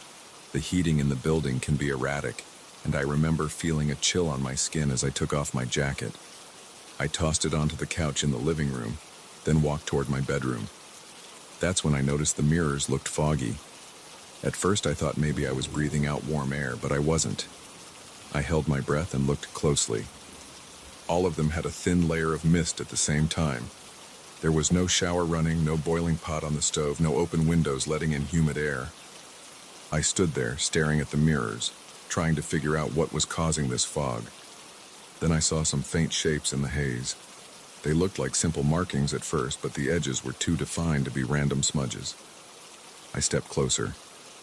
The lines started to resemble intricate patterns, almost tribal in style, but I couldn't see them clearly. My eyes felt strained. Each time I blinked, the shapes seemed to vanish, only to shift into a new position when I opened my eyes again. I stood there for a good few minutes, trying to catch one of these patterns before it disappeared. My heart started racing, and I felt sweat forming on my forehead. I wiped it away, but I didn't feel any heat. I was cold, but my body reacted with sweat anyway. I reached out to touch the mirror, thinking I could wipe off the fog with my sleeve. As soon as my fingers touched the surface, I felt a slight resistance. It was like pushing against a thin layer of thick ice. The mirror wasn't actually frozen, but it didn't feel like simple condensation. My fingertips didn't slide easily. When I pressed harder, I felt my nails scraping against something solid, even though it looked like ordinary glass. That made me recoil. I jerked my hand back, my pulse thumping. I didn't want to try again. Instead, I backed away and went to my bedroom, feeling like I was being watched from behind. That night, I had the first of many disturbing dreams. In it, I was standing in a dense fog, unable to see anything more than a foot in front of me. My skin felt damp, and the air around me was cold. I started walking, but the ground felt like I was stepping on wet concrete. Then I saw shadows. They were shaped like arms, but they had no bodies attached. Just these forearms with hands reaching out of the fog, grabbing at the air. I tried to run, but my legs felt heavy, like I was wading through thick slush. The hands got closer and started brushing against my arms and shoulders. I remember feeling a real jolt of panic in my chest. My breathing was fast, and my throat felt tight. Right when one hand closed around my wrist, I woke up drenched in sweat. It was still dark. My sheets were twisted around my body. My chest hurt from how hard my heart was pounding. It took me a few minutes to calm down enough to breathe normally. The next morning, I walked through the corridor again. This time, the mirrors were clear. They looked perfectly normal, and if I hadn't experienced that strange fog the night before, I would have thought it was just a bad dream. But later that same day, as soon as the sun went down, I checked the corridor again. The mirrors were clouded in patches. Different spots of mist had formed, and I saw more of those faint patterns. They were different from the night before, but they had the same style of looping lines and curved shapes. I felt a chill slip down my spine. I tried to talk myself out of panicking. I told myself it might be some weird condensation effect, maybe temperature differences in the building, but there was no rational explanation for these precise patterns. They shifted too fast, fading in and out like living things. I tried cleaning the mirrors with a cloth and some glass cleaner. The cloth snagged on the surface like it was sticking to a rough spot. I applied more pressure, and I heard a scratching sound that made me cringe. My hand started to tremble. It felt like I was scraping a frozen windshield in the middle of winter. I stepped back and put the cloth down. I couldn't keep going. My stomach was in knots, and I realized my breathing had turned shallow. Over the next few nights, I started avoiding the corridor after dark. I would come home and rush straight to the bedroom with my gaze on the floor. But the problem was, I had to pass those mirrors to get anywhere in my apartment.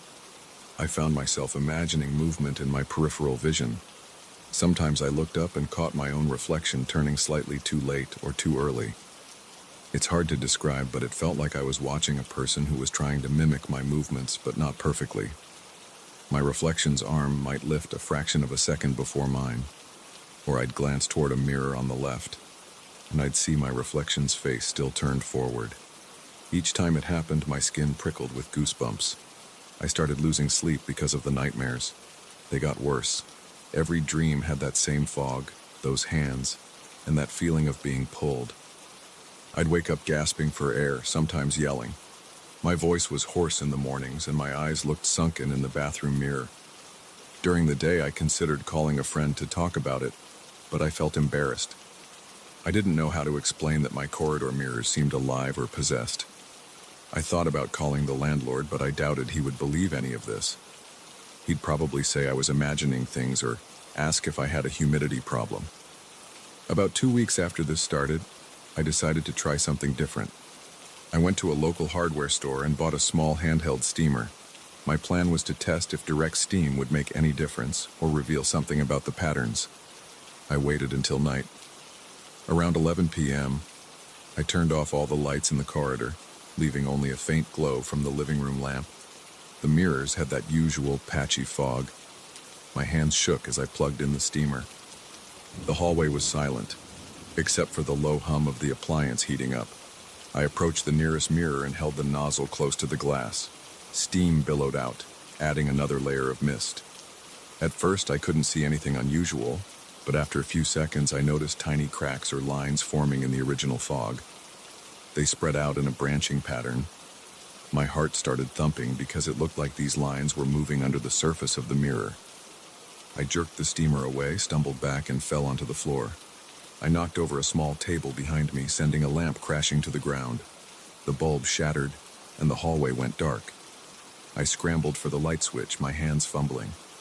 When I finally switched it on, the corridor was bright again, and the mirror looked almost normal, just a bit steamed up. But those lines were gone. I picked myself up, feeling a rush of adrenaline pumping through my veins. My shoulders were stiff and my teeth were clenched.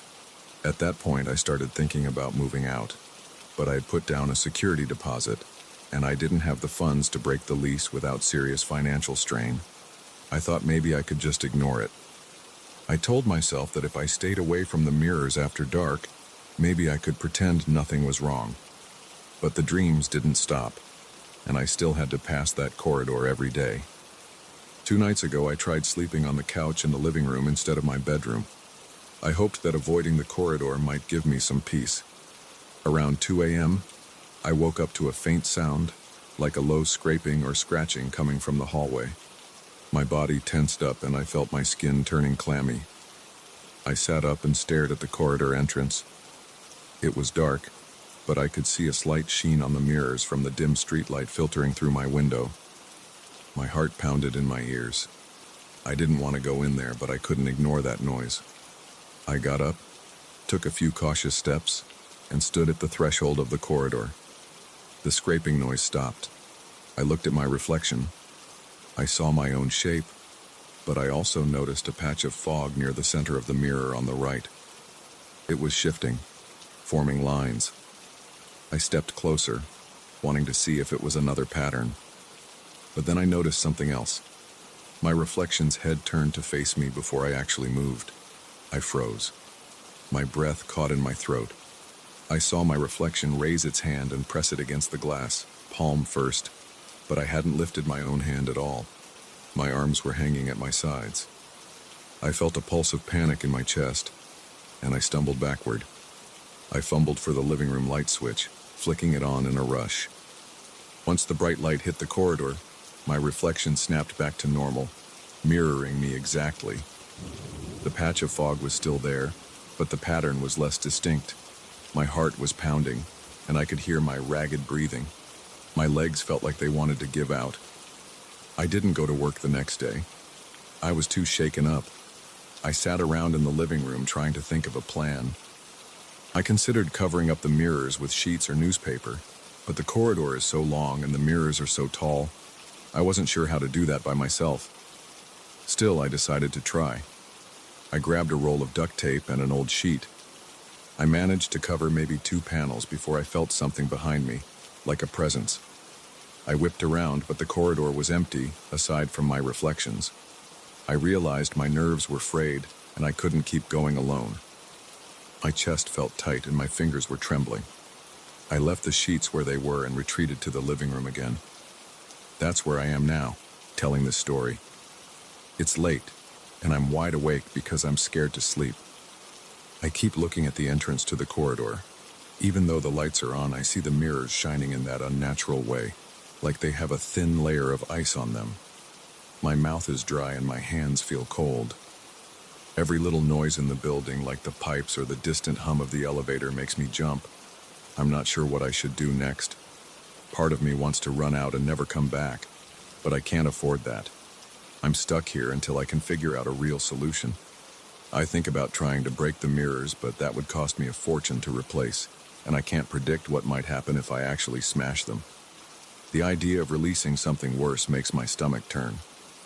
For now, I'm just sitting here, keeping an eye on the corridor. My head hurts and I haven't eaten much. My nerves are shot. I keep remembering the feeling of my reflection moving on its own. That moment is burned into my mind, and I can't shake the image of its hand pressing against the glass while mine stayed down at my side. I feel powerless. Every time I think of walking through that corridor to get to my bedroom, my heart races, and I start breathing faster. I don't know if this is going to get worse or if it will just keep repeating each night. I'm afraid to find out, but I guess I have no choice. This apartment is all I have for now, and I can't break the lease without losing everything I saved. I'm going to try to block out the corridor entirely, maybe stack some furniture in front of it, or find a way to seal it off. I'm desperate to keep those mirrors out of my sight.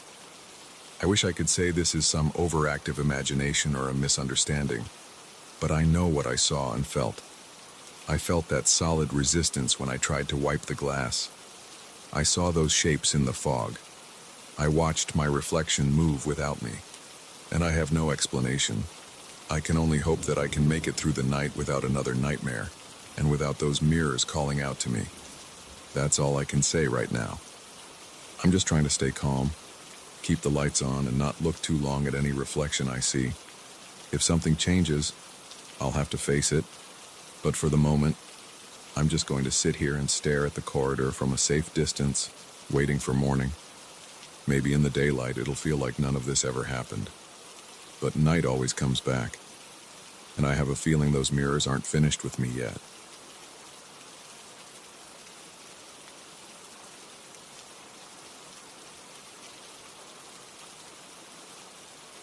I always thought my old rotary phone was just a piece of junk.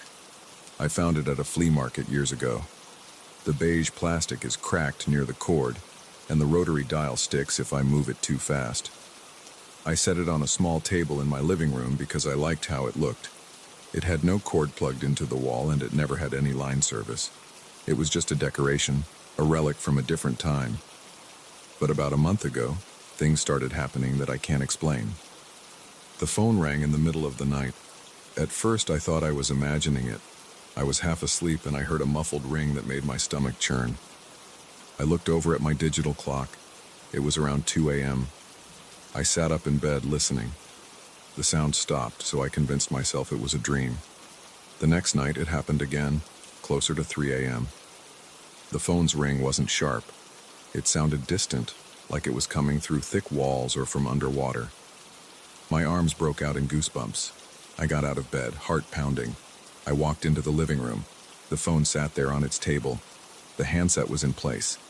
Its plastic body looked dull in the faint light from the street lamp outside. When I picked up the receiver, I heard nothing at first. Then I caught a faint static. It was soft, more like a hum. I waited, my grip on the phone tight. No voice came. My mouth felt dry, so I put the phone back down and turned on all the lights in my apartment.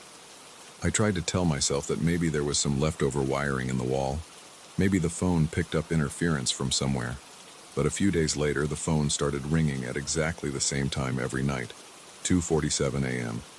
I tried ignoring it, but it kept going. It didn't ring forever. It would ring 4 or 5 times, then stop. My nerves felt raw. I started waking up a few minutes before 2:47 a.m. so I could walk to the living room ahead of time. I'd stand in the dark, staring at that old phone, heart thumping in my ears. Then it would ring. I'd jump every time. My hands would shake when I reached for the receiver. Each time I heard static. Sometimes I heard faint clicks or a raspy sound that might have been breathing. I couldn't tell. After a week of this, I tried removing the phone. I took it down to the building's storage room. I left it in a dark corner behind a few boxes. I went back upstairs feeling relieved. The next night, I slept better. But 2 nights later, the ringing returned. I got out of bed, heart racing. I went to the living room and froze. The phone was on its little table again. It was plugged into a wall socket I never noticed before. The cord ran along the floor, and the end of the cord seemed to vanish behind the baseboard. I didn't understand how it got there. I knew I had carried it downstairs. My hands were shaking. I reached down, pulled the cord out of the wall, and lifted the phone. It felt cold. I put it in my closet behind a pile of old coats. I even locked the closet door. That night, the phone rang again at 2:47 a.m. I stepped into the living room and I saw the phone back on the table. The closet door was still locked, but the phone was out. I yanked the receiver off the cradle. Static roared in my ear. Then it faded into small crackles. My name came through, repeated in a low, scratchy tone. It was my name. over and over. I dropped the receiver. My knees felt weak. I ran back to my bedroom and shut the door. I didn't sleep at all. In the morning, I forced myself to check the living room. The phone was there, same as before, but the cord was back out of the wall. It was just sitting on the table, silent. I wanted to throw it away, but I felt something pull me back. I was afraid, but I also felt compelled to keep it. I didn't feel possessed, I just felt drawn to it. I told myself it was a weird fixation. Maybe I wanted an explanation for something that made no sense. I set my alarm for 2:45 a.m. so I'd be ready. It became a routine. I'd wake up, wait by the phone, and pick it up on the first ring. Each time, I only heard static, faint whispers, or clicks. Sometimes I'd wait for a voice or a phrase. Sometimes I'd say, "Who is this?" or "What do you want?" But I never got a straight answer. There was a night when I heard breathing, slow and labored. I could hear my own breath, shaky with nerves. My heart pounded so hard that I felt it in my temples. I asked, "Hello? Can you hear me?" The only response was a soft whisper that I couldn't understand. I tried focusing on the sound, but it was too murky. I hung up and stared at the phone. My palms were sweaty and my mind was racing. I started losing sleep. I found myself nodding off at work. My boss asked if I was okay, and I made up some story about insomnia. I didn't tell anybody what was happening at home because it sounded ridiculous. I knew nobody would believe me. My friends might have joked about ghosts or curses, but I wasn't laughing. I felt uneasy all the time. My apartment seemed darker. Even during the day, I'd glance at the phone and worry about that upcoming night. I became short-tempered and restless. My coworkers noticed, but I brushed it off. After another week of this, I tried calling a phone company. I asked them if there was any chance a disconnected phone could ring because of stray signals. The guy on the phone said he'd never heard of that happening. He suggested it might be picking up radio frequencies, but that wouldn't explain the static or the whispers. He basically told me to toss the phone in the trash. I hung up, frustrated. I almost did it. I picked up the phone, walked toward my door, and then hesitated. I felt this tightness in my chest. I put the phone back on the table. I didn't understand why I couldn't get rid of it. Something in my mind told me I needed to answer tonight's call. That evening, I tried to stay calm. I had a small dinner, watched some TV, and tried not to fixate on the clock. I did push-ups in my living room to burn off nervous energy. I couldn't stop glancing at that phone, though. I felt antsy.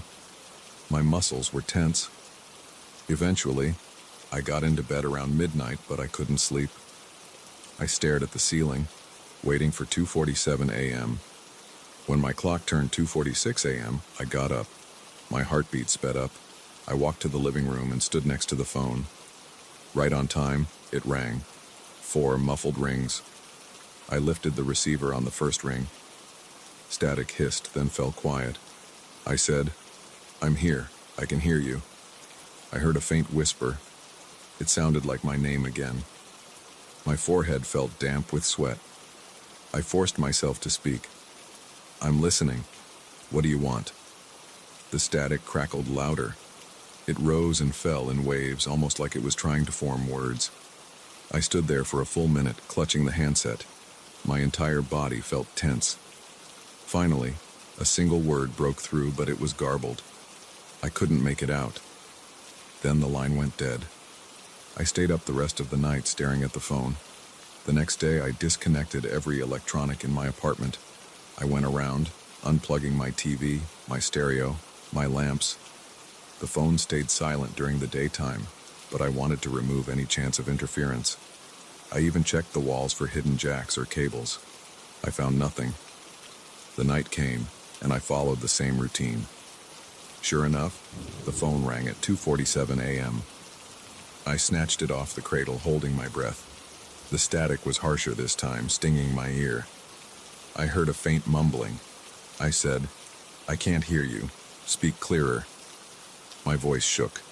For a brief second, the static cleared, and I heard my name again, repeated over and over in a slow chant. My chest felt tight and my hands started trembling. I almost threw the receiver across the room. Instead, I hung up and stared at the phone, panting. My mind was buzzing with confusion. I felt terrified, but I also felt drawn in. I wanted to know what it meant. I started sleeping in the living room on the couch so I wouldn't miss the ring. I kept a small notebook on the coffee table, hoping to write down any words or phrases I caught. But most nights it was just static and whispers. Sometimes I heard a raspy laugh or a cough. Sometimes I heard a few syllables that sounded like part of my name, but then it faded. I wrote down random letters that I thought I heard, R, N, S, but none of it made sense. My apartment turned into a mess. I had coffee cups everywhere because I was always on edge, always tired. I barely ate. I'd snack on something quick, then wait for the next night. My routine started revolving around that phone call. I stopped seeing friends, canceled plans, ignored texts. I wanted answers. I felt like I was chasing some final bit of knowledge that was just out of reach. My reflection in the bathroom mirror looked pale, with dark circles under my eyes. My clothes were wrinkled. I felt jumpy at every little noise. The hum of my fridge made me twitch. The creak of the floorboards made my heart pound. One night, I tried to speak more forcefully to whoever was on the other side. When the phone rang, I answered and said, "Stop calling me. Leave me alone." My voice cracked a bit, but I tried to sound angry. The static rose in intensity, like a growl. It built up, then abruptly cut out. The line went silent. I hung up, feeling a rush of victory. I thought I had scared it away. But the phone rang again a few seconds later, louder this time. I picked it up and hissed, "What do you want from me?" Static blasted my ear, so loud that I winced. Then I heard that same slow repetition of my name. It sounded closer than before, as if someone was speaking into my ear. I slammed the phone down. My hands were shaking. My entire body felt hot, like I was going to explode. I couldn't stand it, but I also couldn't let it go. Over the next week, the phone rang every night without fail. My sense of time became warped. I dreaded the night, but I also yearned for it. I'd catch myself counting the hours until 2:47 a.m. I'd pace around my living room, picking up the phone before it even rang, hoping to hear something. But the call only started at that exact minute. Never earlier, never later. When it rang, I'd answer. Sometimes I'd speak calmly, sometimes I'd shout, sometimes I'd beg for answers. All I ever got were these weird sounds, static, and occasionally, my name repeated in that horrible whisper. After each call, I'd feel spent and scared, but I couldn't stop. I wanted a breakthrough. I wanted it to speak in full sentences. I wanted to know what was happening to me. I even tried recording the calls on my phone's voice recorder. I set it next to the rotary phone and let it run during the call. The next day I played the recording back, but all I heard was faint static. No voice. No mention of my name. Even the ring itself didn't come through on the recording. It was as if it never happened. That made me feel isolated. I had no proof. Nobody else heard it. I was alone with this nightly horror show. Then, a few nights ago, something changed. The phone rang, I answered, and the static turned into a low hum. It pulsed in my ear, and I heard a long exhale. I said, "I'm here. I'm listening." My voice was shaky, but I tried to hold steady. The hum grew louder, and I heard a soft shuffle, like someone shifting in a chair. My scalp prickled. I waited for a voice. Instead, I felt a sudden drop in temperature. My breath caught in my throat. My living room felt icy. I clutched the receiver tighter. Then I heard a slight scraping sound on the line, like nails on metal. My heart hammered in my chest. I opened my mouth to say something, but I couldn't. The line went dead. I stood there, panting, the phone still in my hand. After that, I decided to try one more time to get rid of it. I wrapped the phone in thick plastic bags. I taped them shut layer after layer. I sealed it with duct tape. I drove out of town, past some industrial lots, and I dumped the phone in a large dumpster behind an abandoned building. I left it there feeling like I was disposing of toxic waste. I drove home, my hands shaking on the steering wheel. That night I fell asleep early, hoping for peace. But at 2:47 a.m., I woke up to the same muffled ring. I bolted upright in bed. My chest felt tight. I ran to the living room and I saw the phone on the table, completely free of any plastic or tape. The handset was off the cradle, resting on the table, as if someone had already answered. The cord was plugged into the wall. I felt this surge of dread in my stomach, my head pounded. I picked up the receiver. Static rattled in my ear. I gasped. I can't take this anymore. My mouth felt dry, my voice shook. The static turned into a hiss, and I heard my name again, repeated. I hung up, stood there for a second, and then grabbed my cell phone. I don't even know who I meant to call. Maybe the police, maybe a friend. But I realized I had no way to explain this. I put my phone down and just stared at that cursed rotary phone. Now, I'm stuck. I keep waiting for 2:47 a.m. I know it's coming, every single night. I feel like I'm on the edge of some strange discovery, but I also feel like I'm losing control. My heart races when I think about the next call. My apartment feels smaller, the walls feel closer. I avoid going into the living room after dark, but I can't help myself when it's almost time. I creep in, my pulse thudding, and I wait for the ring. It always comes. I always answer. I don't know how to stop this. I can't explain it. And each night the static gets clearer. The whispers get bolder. Sometimes I swear I can hear my name echoing in my own ears even after I hang up. I don't know what will happen if I ignore the phone, and I don't know what will happen if I keep answering, but I can't help it. I pick up, every single time, and I feel that tension coil tighter in my chest. Something wants me to listen, and part of me wants to know why.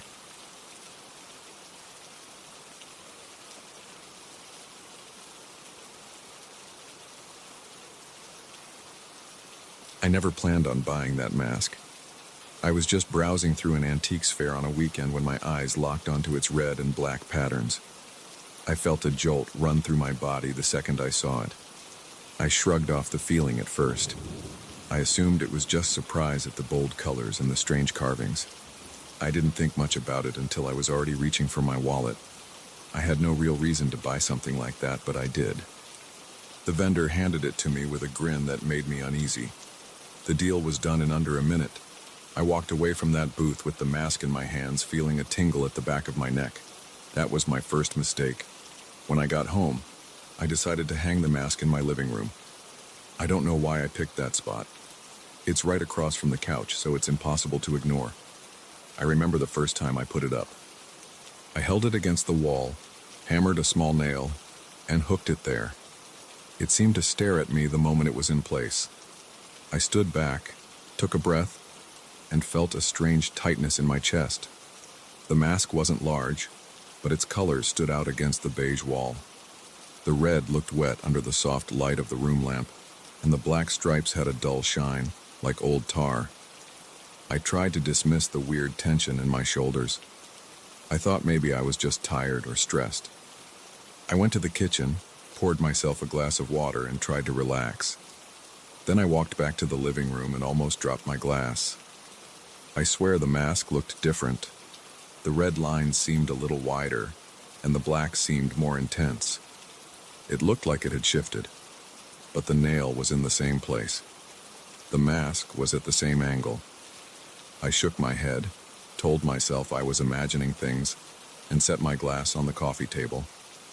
That night I sat in front of the TV trying to watch a late-night show. My focus kept drifting to the mask on the wall. Every time I glanced at it, I had the impression the paint had moved. I leaned forward on the couch to get a closer look. I couldn't pinpoint any exact change, but the design seemed to pulse. I remember rubbing my eyes and feeling my heart thud in my chest. My palms got sweaty. My throat felt dry. I tried to laugh it off. I switched channels, tried to ignore it, but it felt like the mask was blinking at me. Eventually, I turned off the TV and went to bed. I woke up around 3 in the morning, thirsty. I got up, headed down the hallway, and reached the living room. The lamp was off, but some streetlight filtered in through the blinds. My eyes adjusted to the dim glow, and I saw the mask hanging there. My breath caught in my throat. My heart started racing. I thought I saw its eyes move. The surface of the mask is carved with slits that look like eyes, but I felt certain they followed me as I moved. I stopped in the middle of the room, my hand trembling as I ran my palm over my face. A cold sweat ran down my back. I wanted to deny it, but I could swear the mask was tracking me. I didn't sleep well after that. When my alarm rang in the morning, I felt heavy. My neck hurt. I pushed through my day, trying not to think about the mask, but it stayed in my mind like a thorn. By the time I got home from work, I was exhausted. I walked into the living room and my eyes went straight to the mask. The red paint looked darker than before, almost maroon. The black lines had a dull shine, like wet charcoal.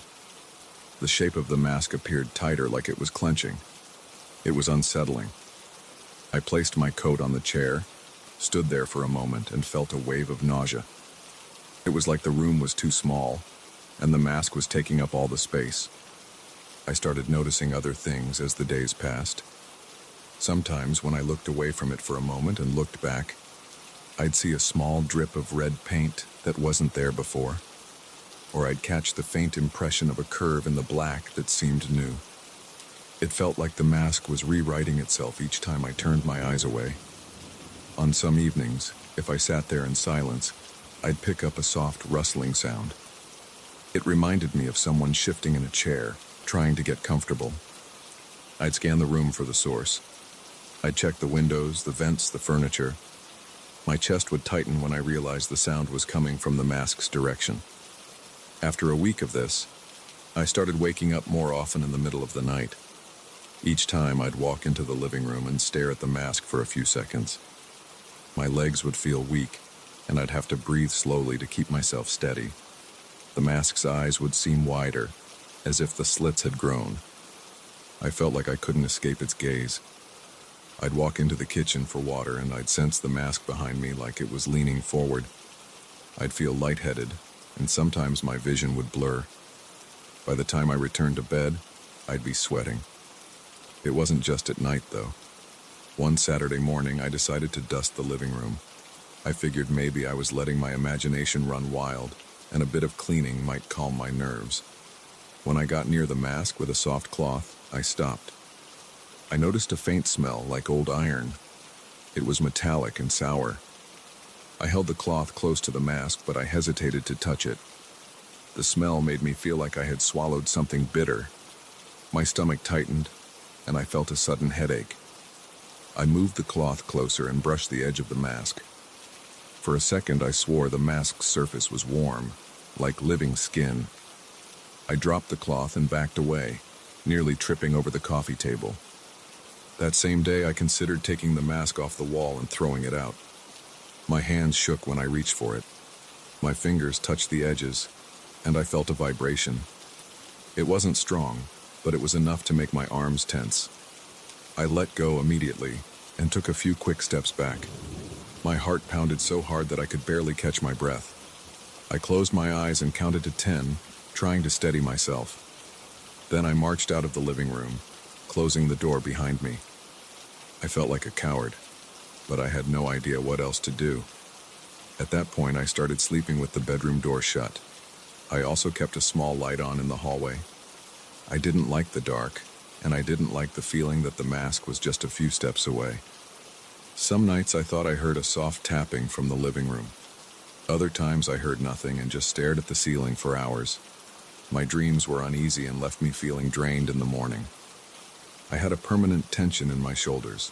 My appetite got worse and I had trouble focusing at work. One night I had the urge to check something in the mirror. I had been washing my hands in the bathroom when a sudden thought struck me. Is there something on my face? I don't know why I thought that. I leaned forward toward the mirror and looked at myself. My face seemed pale. My eyes were bloodshot. Then I felt my chest tighten because for a second, I thought I saw a different face in the mirror. It had white eyes, painted skin, and red and black stripes. The vision lasted less than a second, but it was enough to make me stagger back. My hand slipped on the sink's edge and I nearly fell. I tried to shake it off as a trick of the light, but the pounding in my head wouldn't go away. After that moment, I started catching glimpses of that painted face in any reflective surface. A window at night, the TV screen when it was turned off, even the glossy finish on the kitchen backsplash. Each time I felt my stomach lurch. I'd see those white eyes and the red and black markings, then I'd blink and see my own reflection. It was always so fast, but it left my heart thumping. Another time, I was standing in the living room, facing the mask. I had turned on every light in the house because I didn't want any dark corners. I noticed something glinting near the mask. It looked like droplets of wet paint. I took a step closer. The liquid was thick and dark red, almost brown. I reached out a finger, then stopped. My body went cold, and I felt a wave of nausea. I grabbed an old rag from the kitchen and tried to wipe the droplets away. They smeared across the wall, leaving faint stains. My ears started ringing. I dropped the rag and pressed my palms to my temples. I had this sudden thought that I needed to do something. I couldn't just leave it like this. I felt like the mask was demanding something, like it wanted me to perform a ritual. Over the next few days, that idea got stronger. It wasn't a clear message or anything spoken. It was a nagging sense in the back of my head that I had to satisfy the mask. It felt like it was calling for something specific, some act that would please it. I had no clue what that could be. I found myself pacing around the living room, staring at it, waiting for some sign. My chest felt tight, and I bit my nails until they bled. My nights were restless, and my days were filled with tension. One evening, I tried to approach the mask again. I put on rubber gloves, hoping that would block out any weird sensation. My goal was to take it down and lock it away in a closet or something. I inched closer, and the air in the room felt heavier. I heard a humming in my ears. My legs shook and my mouth went dry. I reached for the mask, touching the sides. This time, I felt that slight vibration again, like a low pulse. My vision blurred, and my head spun. I had to pull my hands back and grip the edge of the mantelpiece to keep my balance.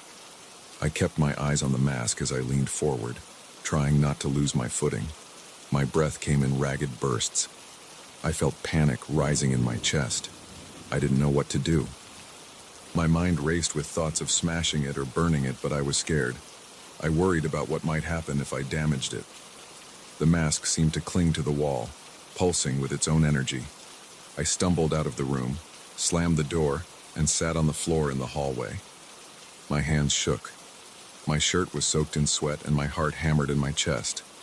That night, I considered staying at a friend's place or checking into a motel, but I felt this pull that wouldn't let me leave. I kept thinking about what might happen if I left the mask alone in my house. Maybe it would ruin the walls. Maybe it would move around on its own. My mind was a mess. I tried to calm myself by pacing, drinking water, and trying to watch some mindless show. None of it helped.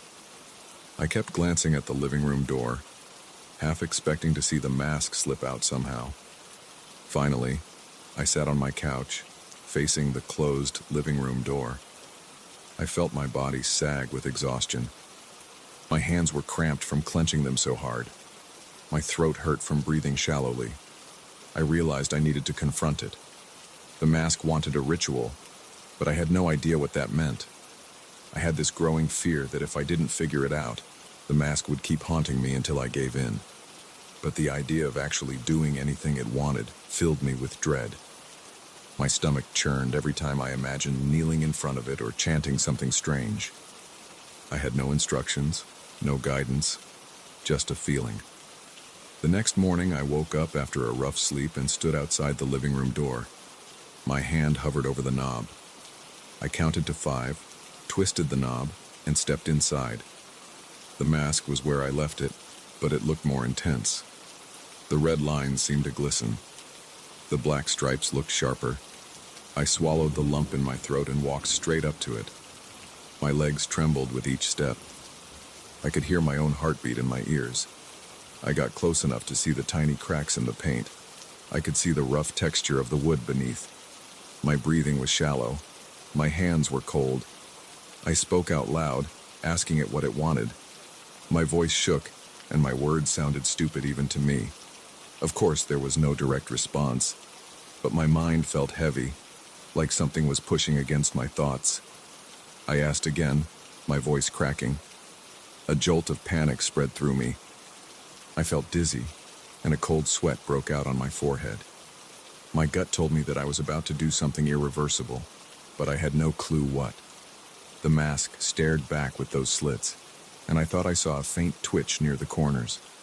My scalp prickled, and my knees threatened to buckle. I'm still in that moment now, trying to decide what to do next. The mask is on the wall behind me as I write this. I can feel its presence, like a weight on my back. My mouth feels dry. My fingers feel numb. I keep glancing over my shoulder, expecting it to change position or move. It hasn't yet, but I feel like it could at any second. The walls of this apartment feel tight, and the air feels stale. I don't know what the mask wants, and I'm scared to find out. My only plan is to stay in control of myself and not let it push me into something I'll regret. But every night, I sense its gaze on me, demanding something more. I can't deny that it feels alive, and I can't deny that it's fixated on me. I wish I had left it at that antiques fair, but I didn't, and now I'm stuck with it. I'm writing this to keep myself calm, but the tension won't go away. I have no idea how this will end. For now, all I can do is stare at the mask and wait.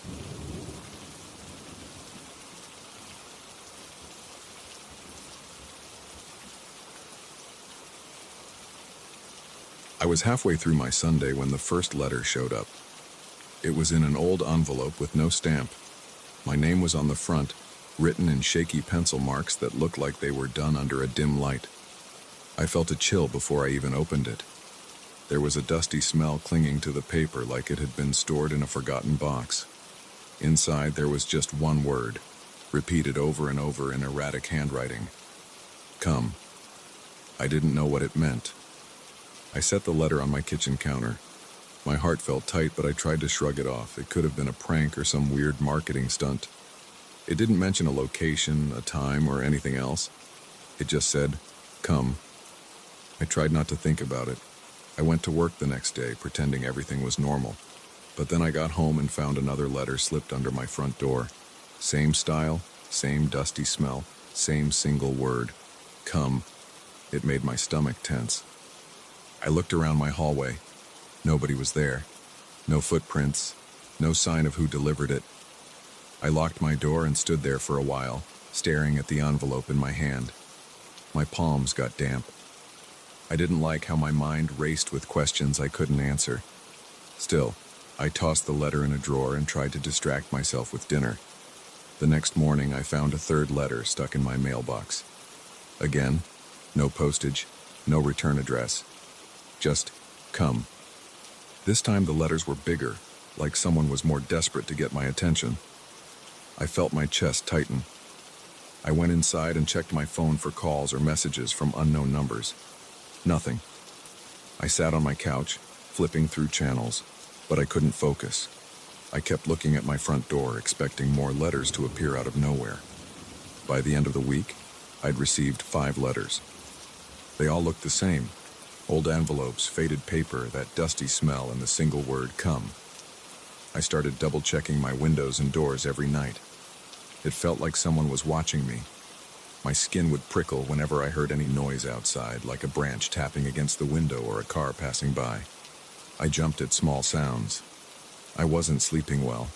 I'd wake up sweating at odd hours, thinking I heard rustling near my door. But every time I checked, it was silent. On the 6th day, I felt drawn to do something about it. I don't know how to explain it without sounding crazy. The letters didn't have a place or a time, but somehow I got this idea in my head that I needed to go to the old train station on the outskirts of town. I had no memory of that station. I'd never been there, but I knew it was decommissioned decades ago.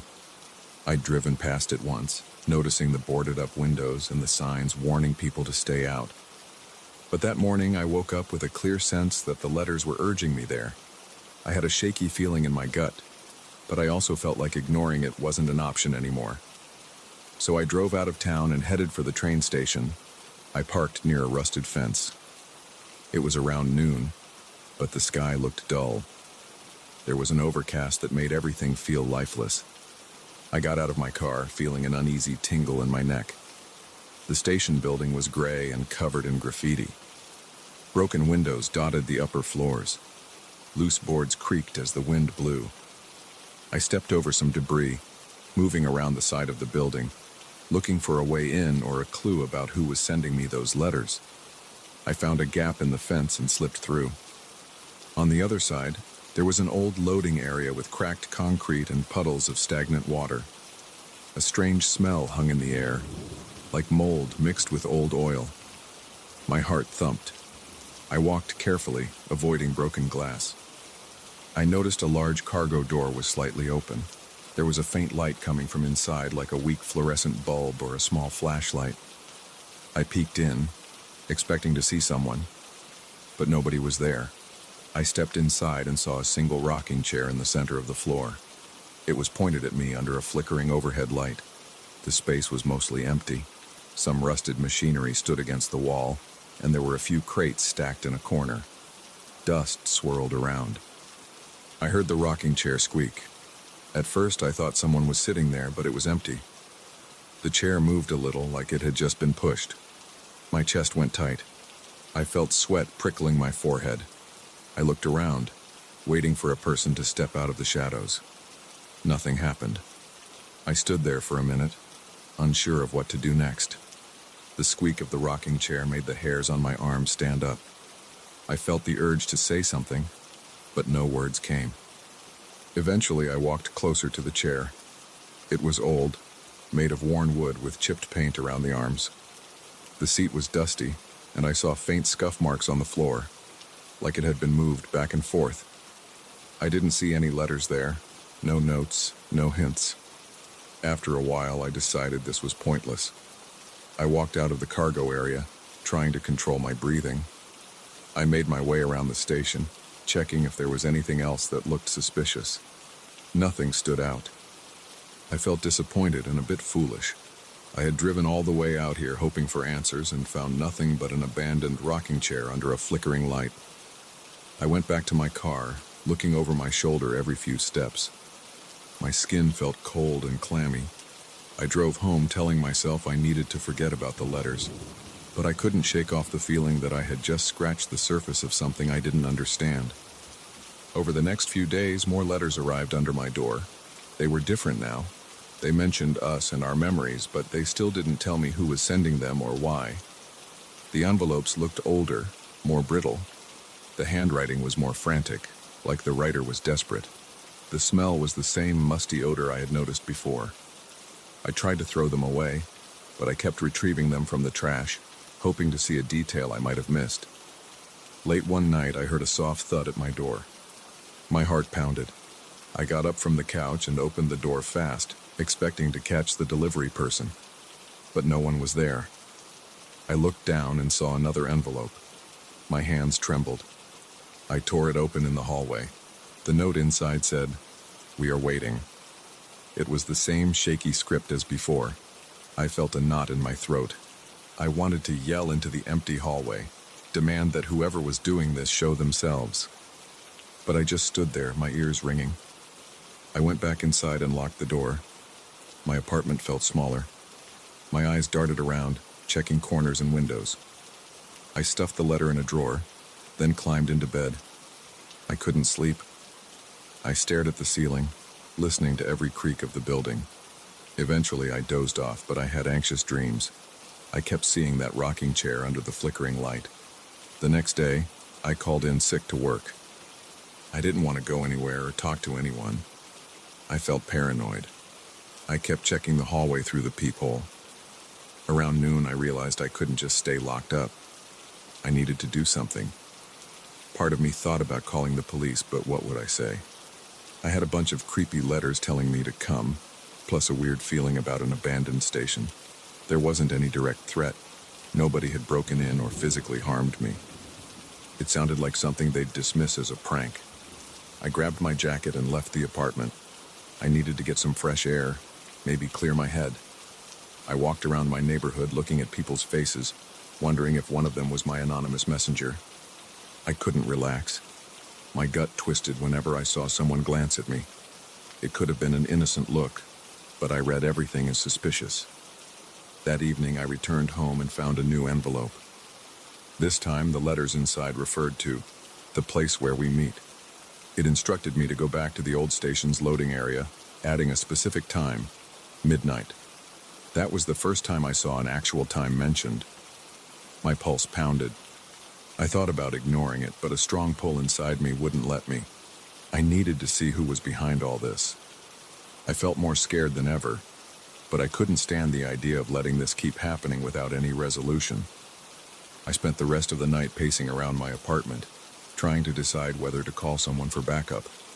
I ended up leaving my phone on the kitchen counter, feeling that if I involved others, it might escalate or spook whoever was luring me. I don't know if that was logical. I felt tense, my muscles taut, my jaw clenching every time I thought about that rocking chair. Around 11:30, I grabbed a flashlight and drove back to the station. The roads were mostly empty. My heart thudded with every passing streetlight. When I arrived, I parked at the same spot near the fence.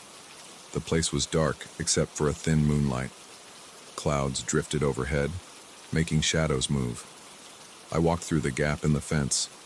The ground felt uneven under my feet. My flashlight revealed the same puddles and broken glass. The air smelled stale. I heard my own breath echoing in my ears. I pushed open the cargo door. The flickering light above the rocking chair was still on, but it seemed dimmer. The chair was in the same spot, facing the entrance. It moved slowly, like someone had just left it. I stood there, my body stiff. I looked around for any sign of another person. My flashlight beam jumped across the walls and crates. It felt like I was inside a giant empty shell. The silence pressed in on me. Then I saw a pile of envelopes on the floor next to the chair. They were all addressed to me. My name was scrawled on each one. My chest tightened. I moved closer and picked one up. It had the same dusty smell. The note inside said, "We remember." My mouth went dry. I checked another envelope. It said, "We are connected." I felt a rush of cold sweat roll down my back. I shined the flashlight around the room again. I expected someone to step out from behind a crate or appear in the doorway. But nothing happened. I noticed the hair on my arms standing on end. My breathing got shallow. I opened a few more envelopes, each with similar messages about memories, connections, waiting. I felt confused and uneasy. I kept looking for a clue about who "we" was. I stood there for what felt like hours, but it was probably only a few minutes. The rocking chair creaked on its own again. My throat felt constricted. I whispered, "Who's there?" My voice echoed in the empty space. Nobody answered. I took a step back, my hands shaking. I wanted to leave, but part of me wanted to figure it out. I waited, my mind racing with possibilities. Maybe it was some old acquaintance trying to mess with me. Maybe it was a stranger who picked me at random. I had no clear explanation. Finally, I turned to leave. I couldn't stand the feeling that the room itself was closing in on me. As I walked away, I heard one last creak from the rocking chair.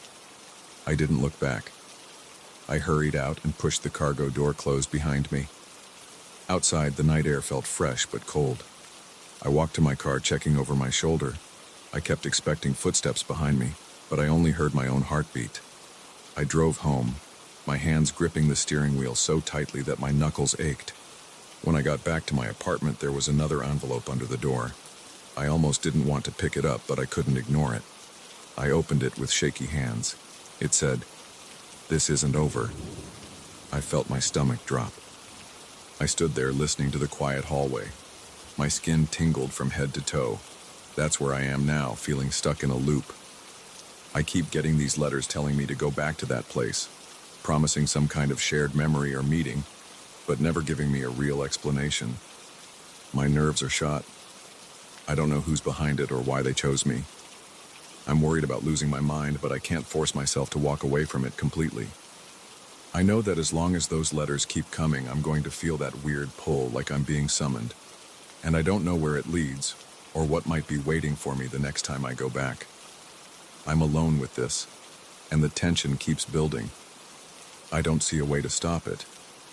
I keep wondering if I should give in or fight it. But I can't ignore one fact. The more I try to turn away, the stronger the urge becomes, and it's starting to feel like I can't escape.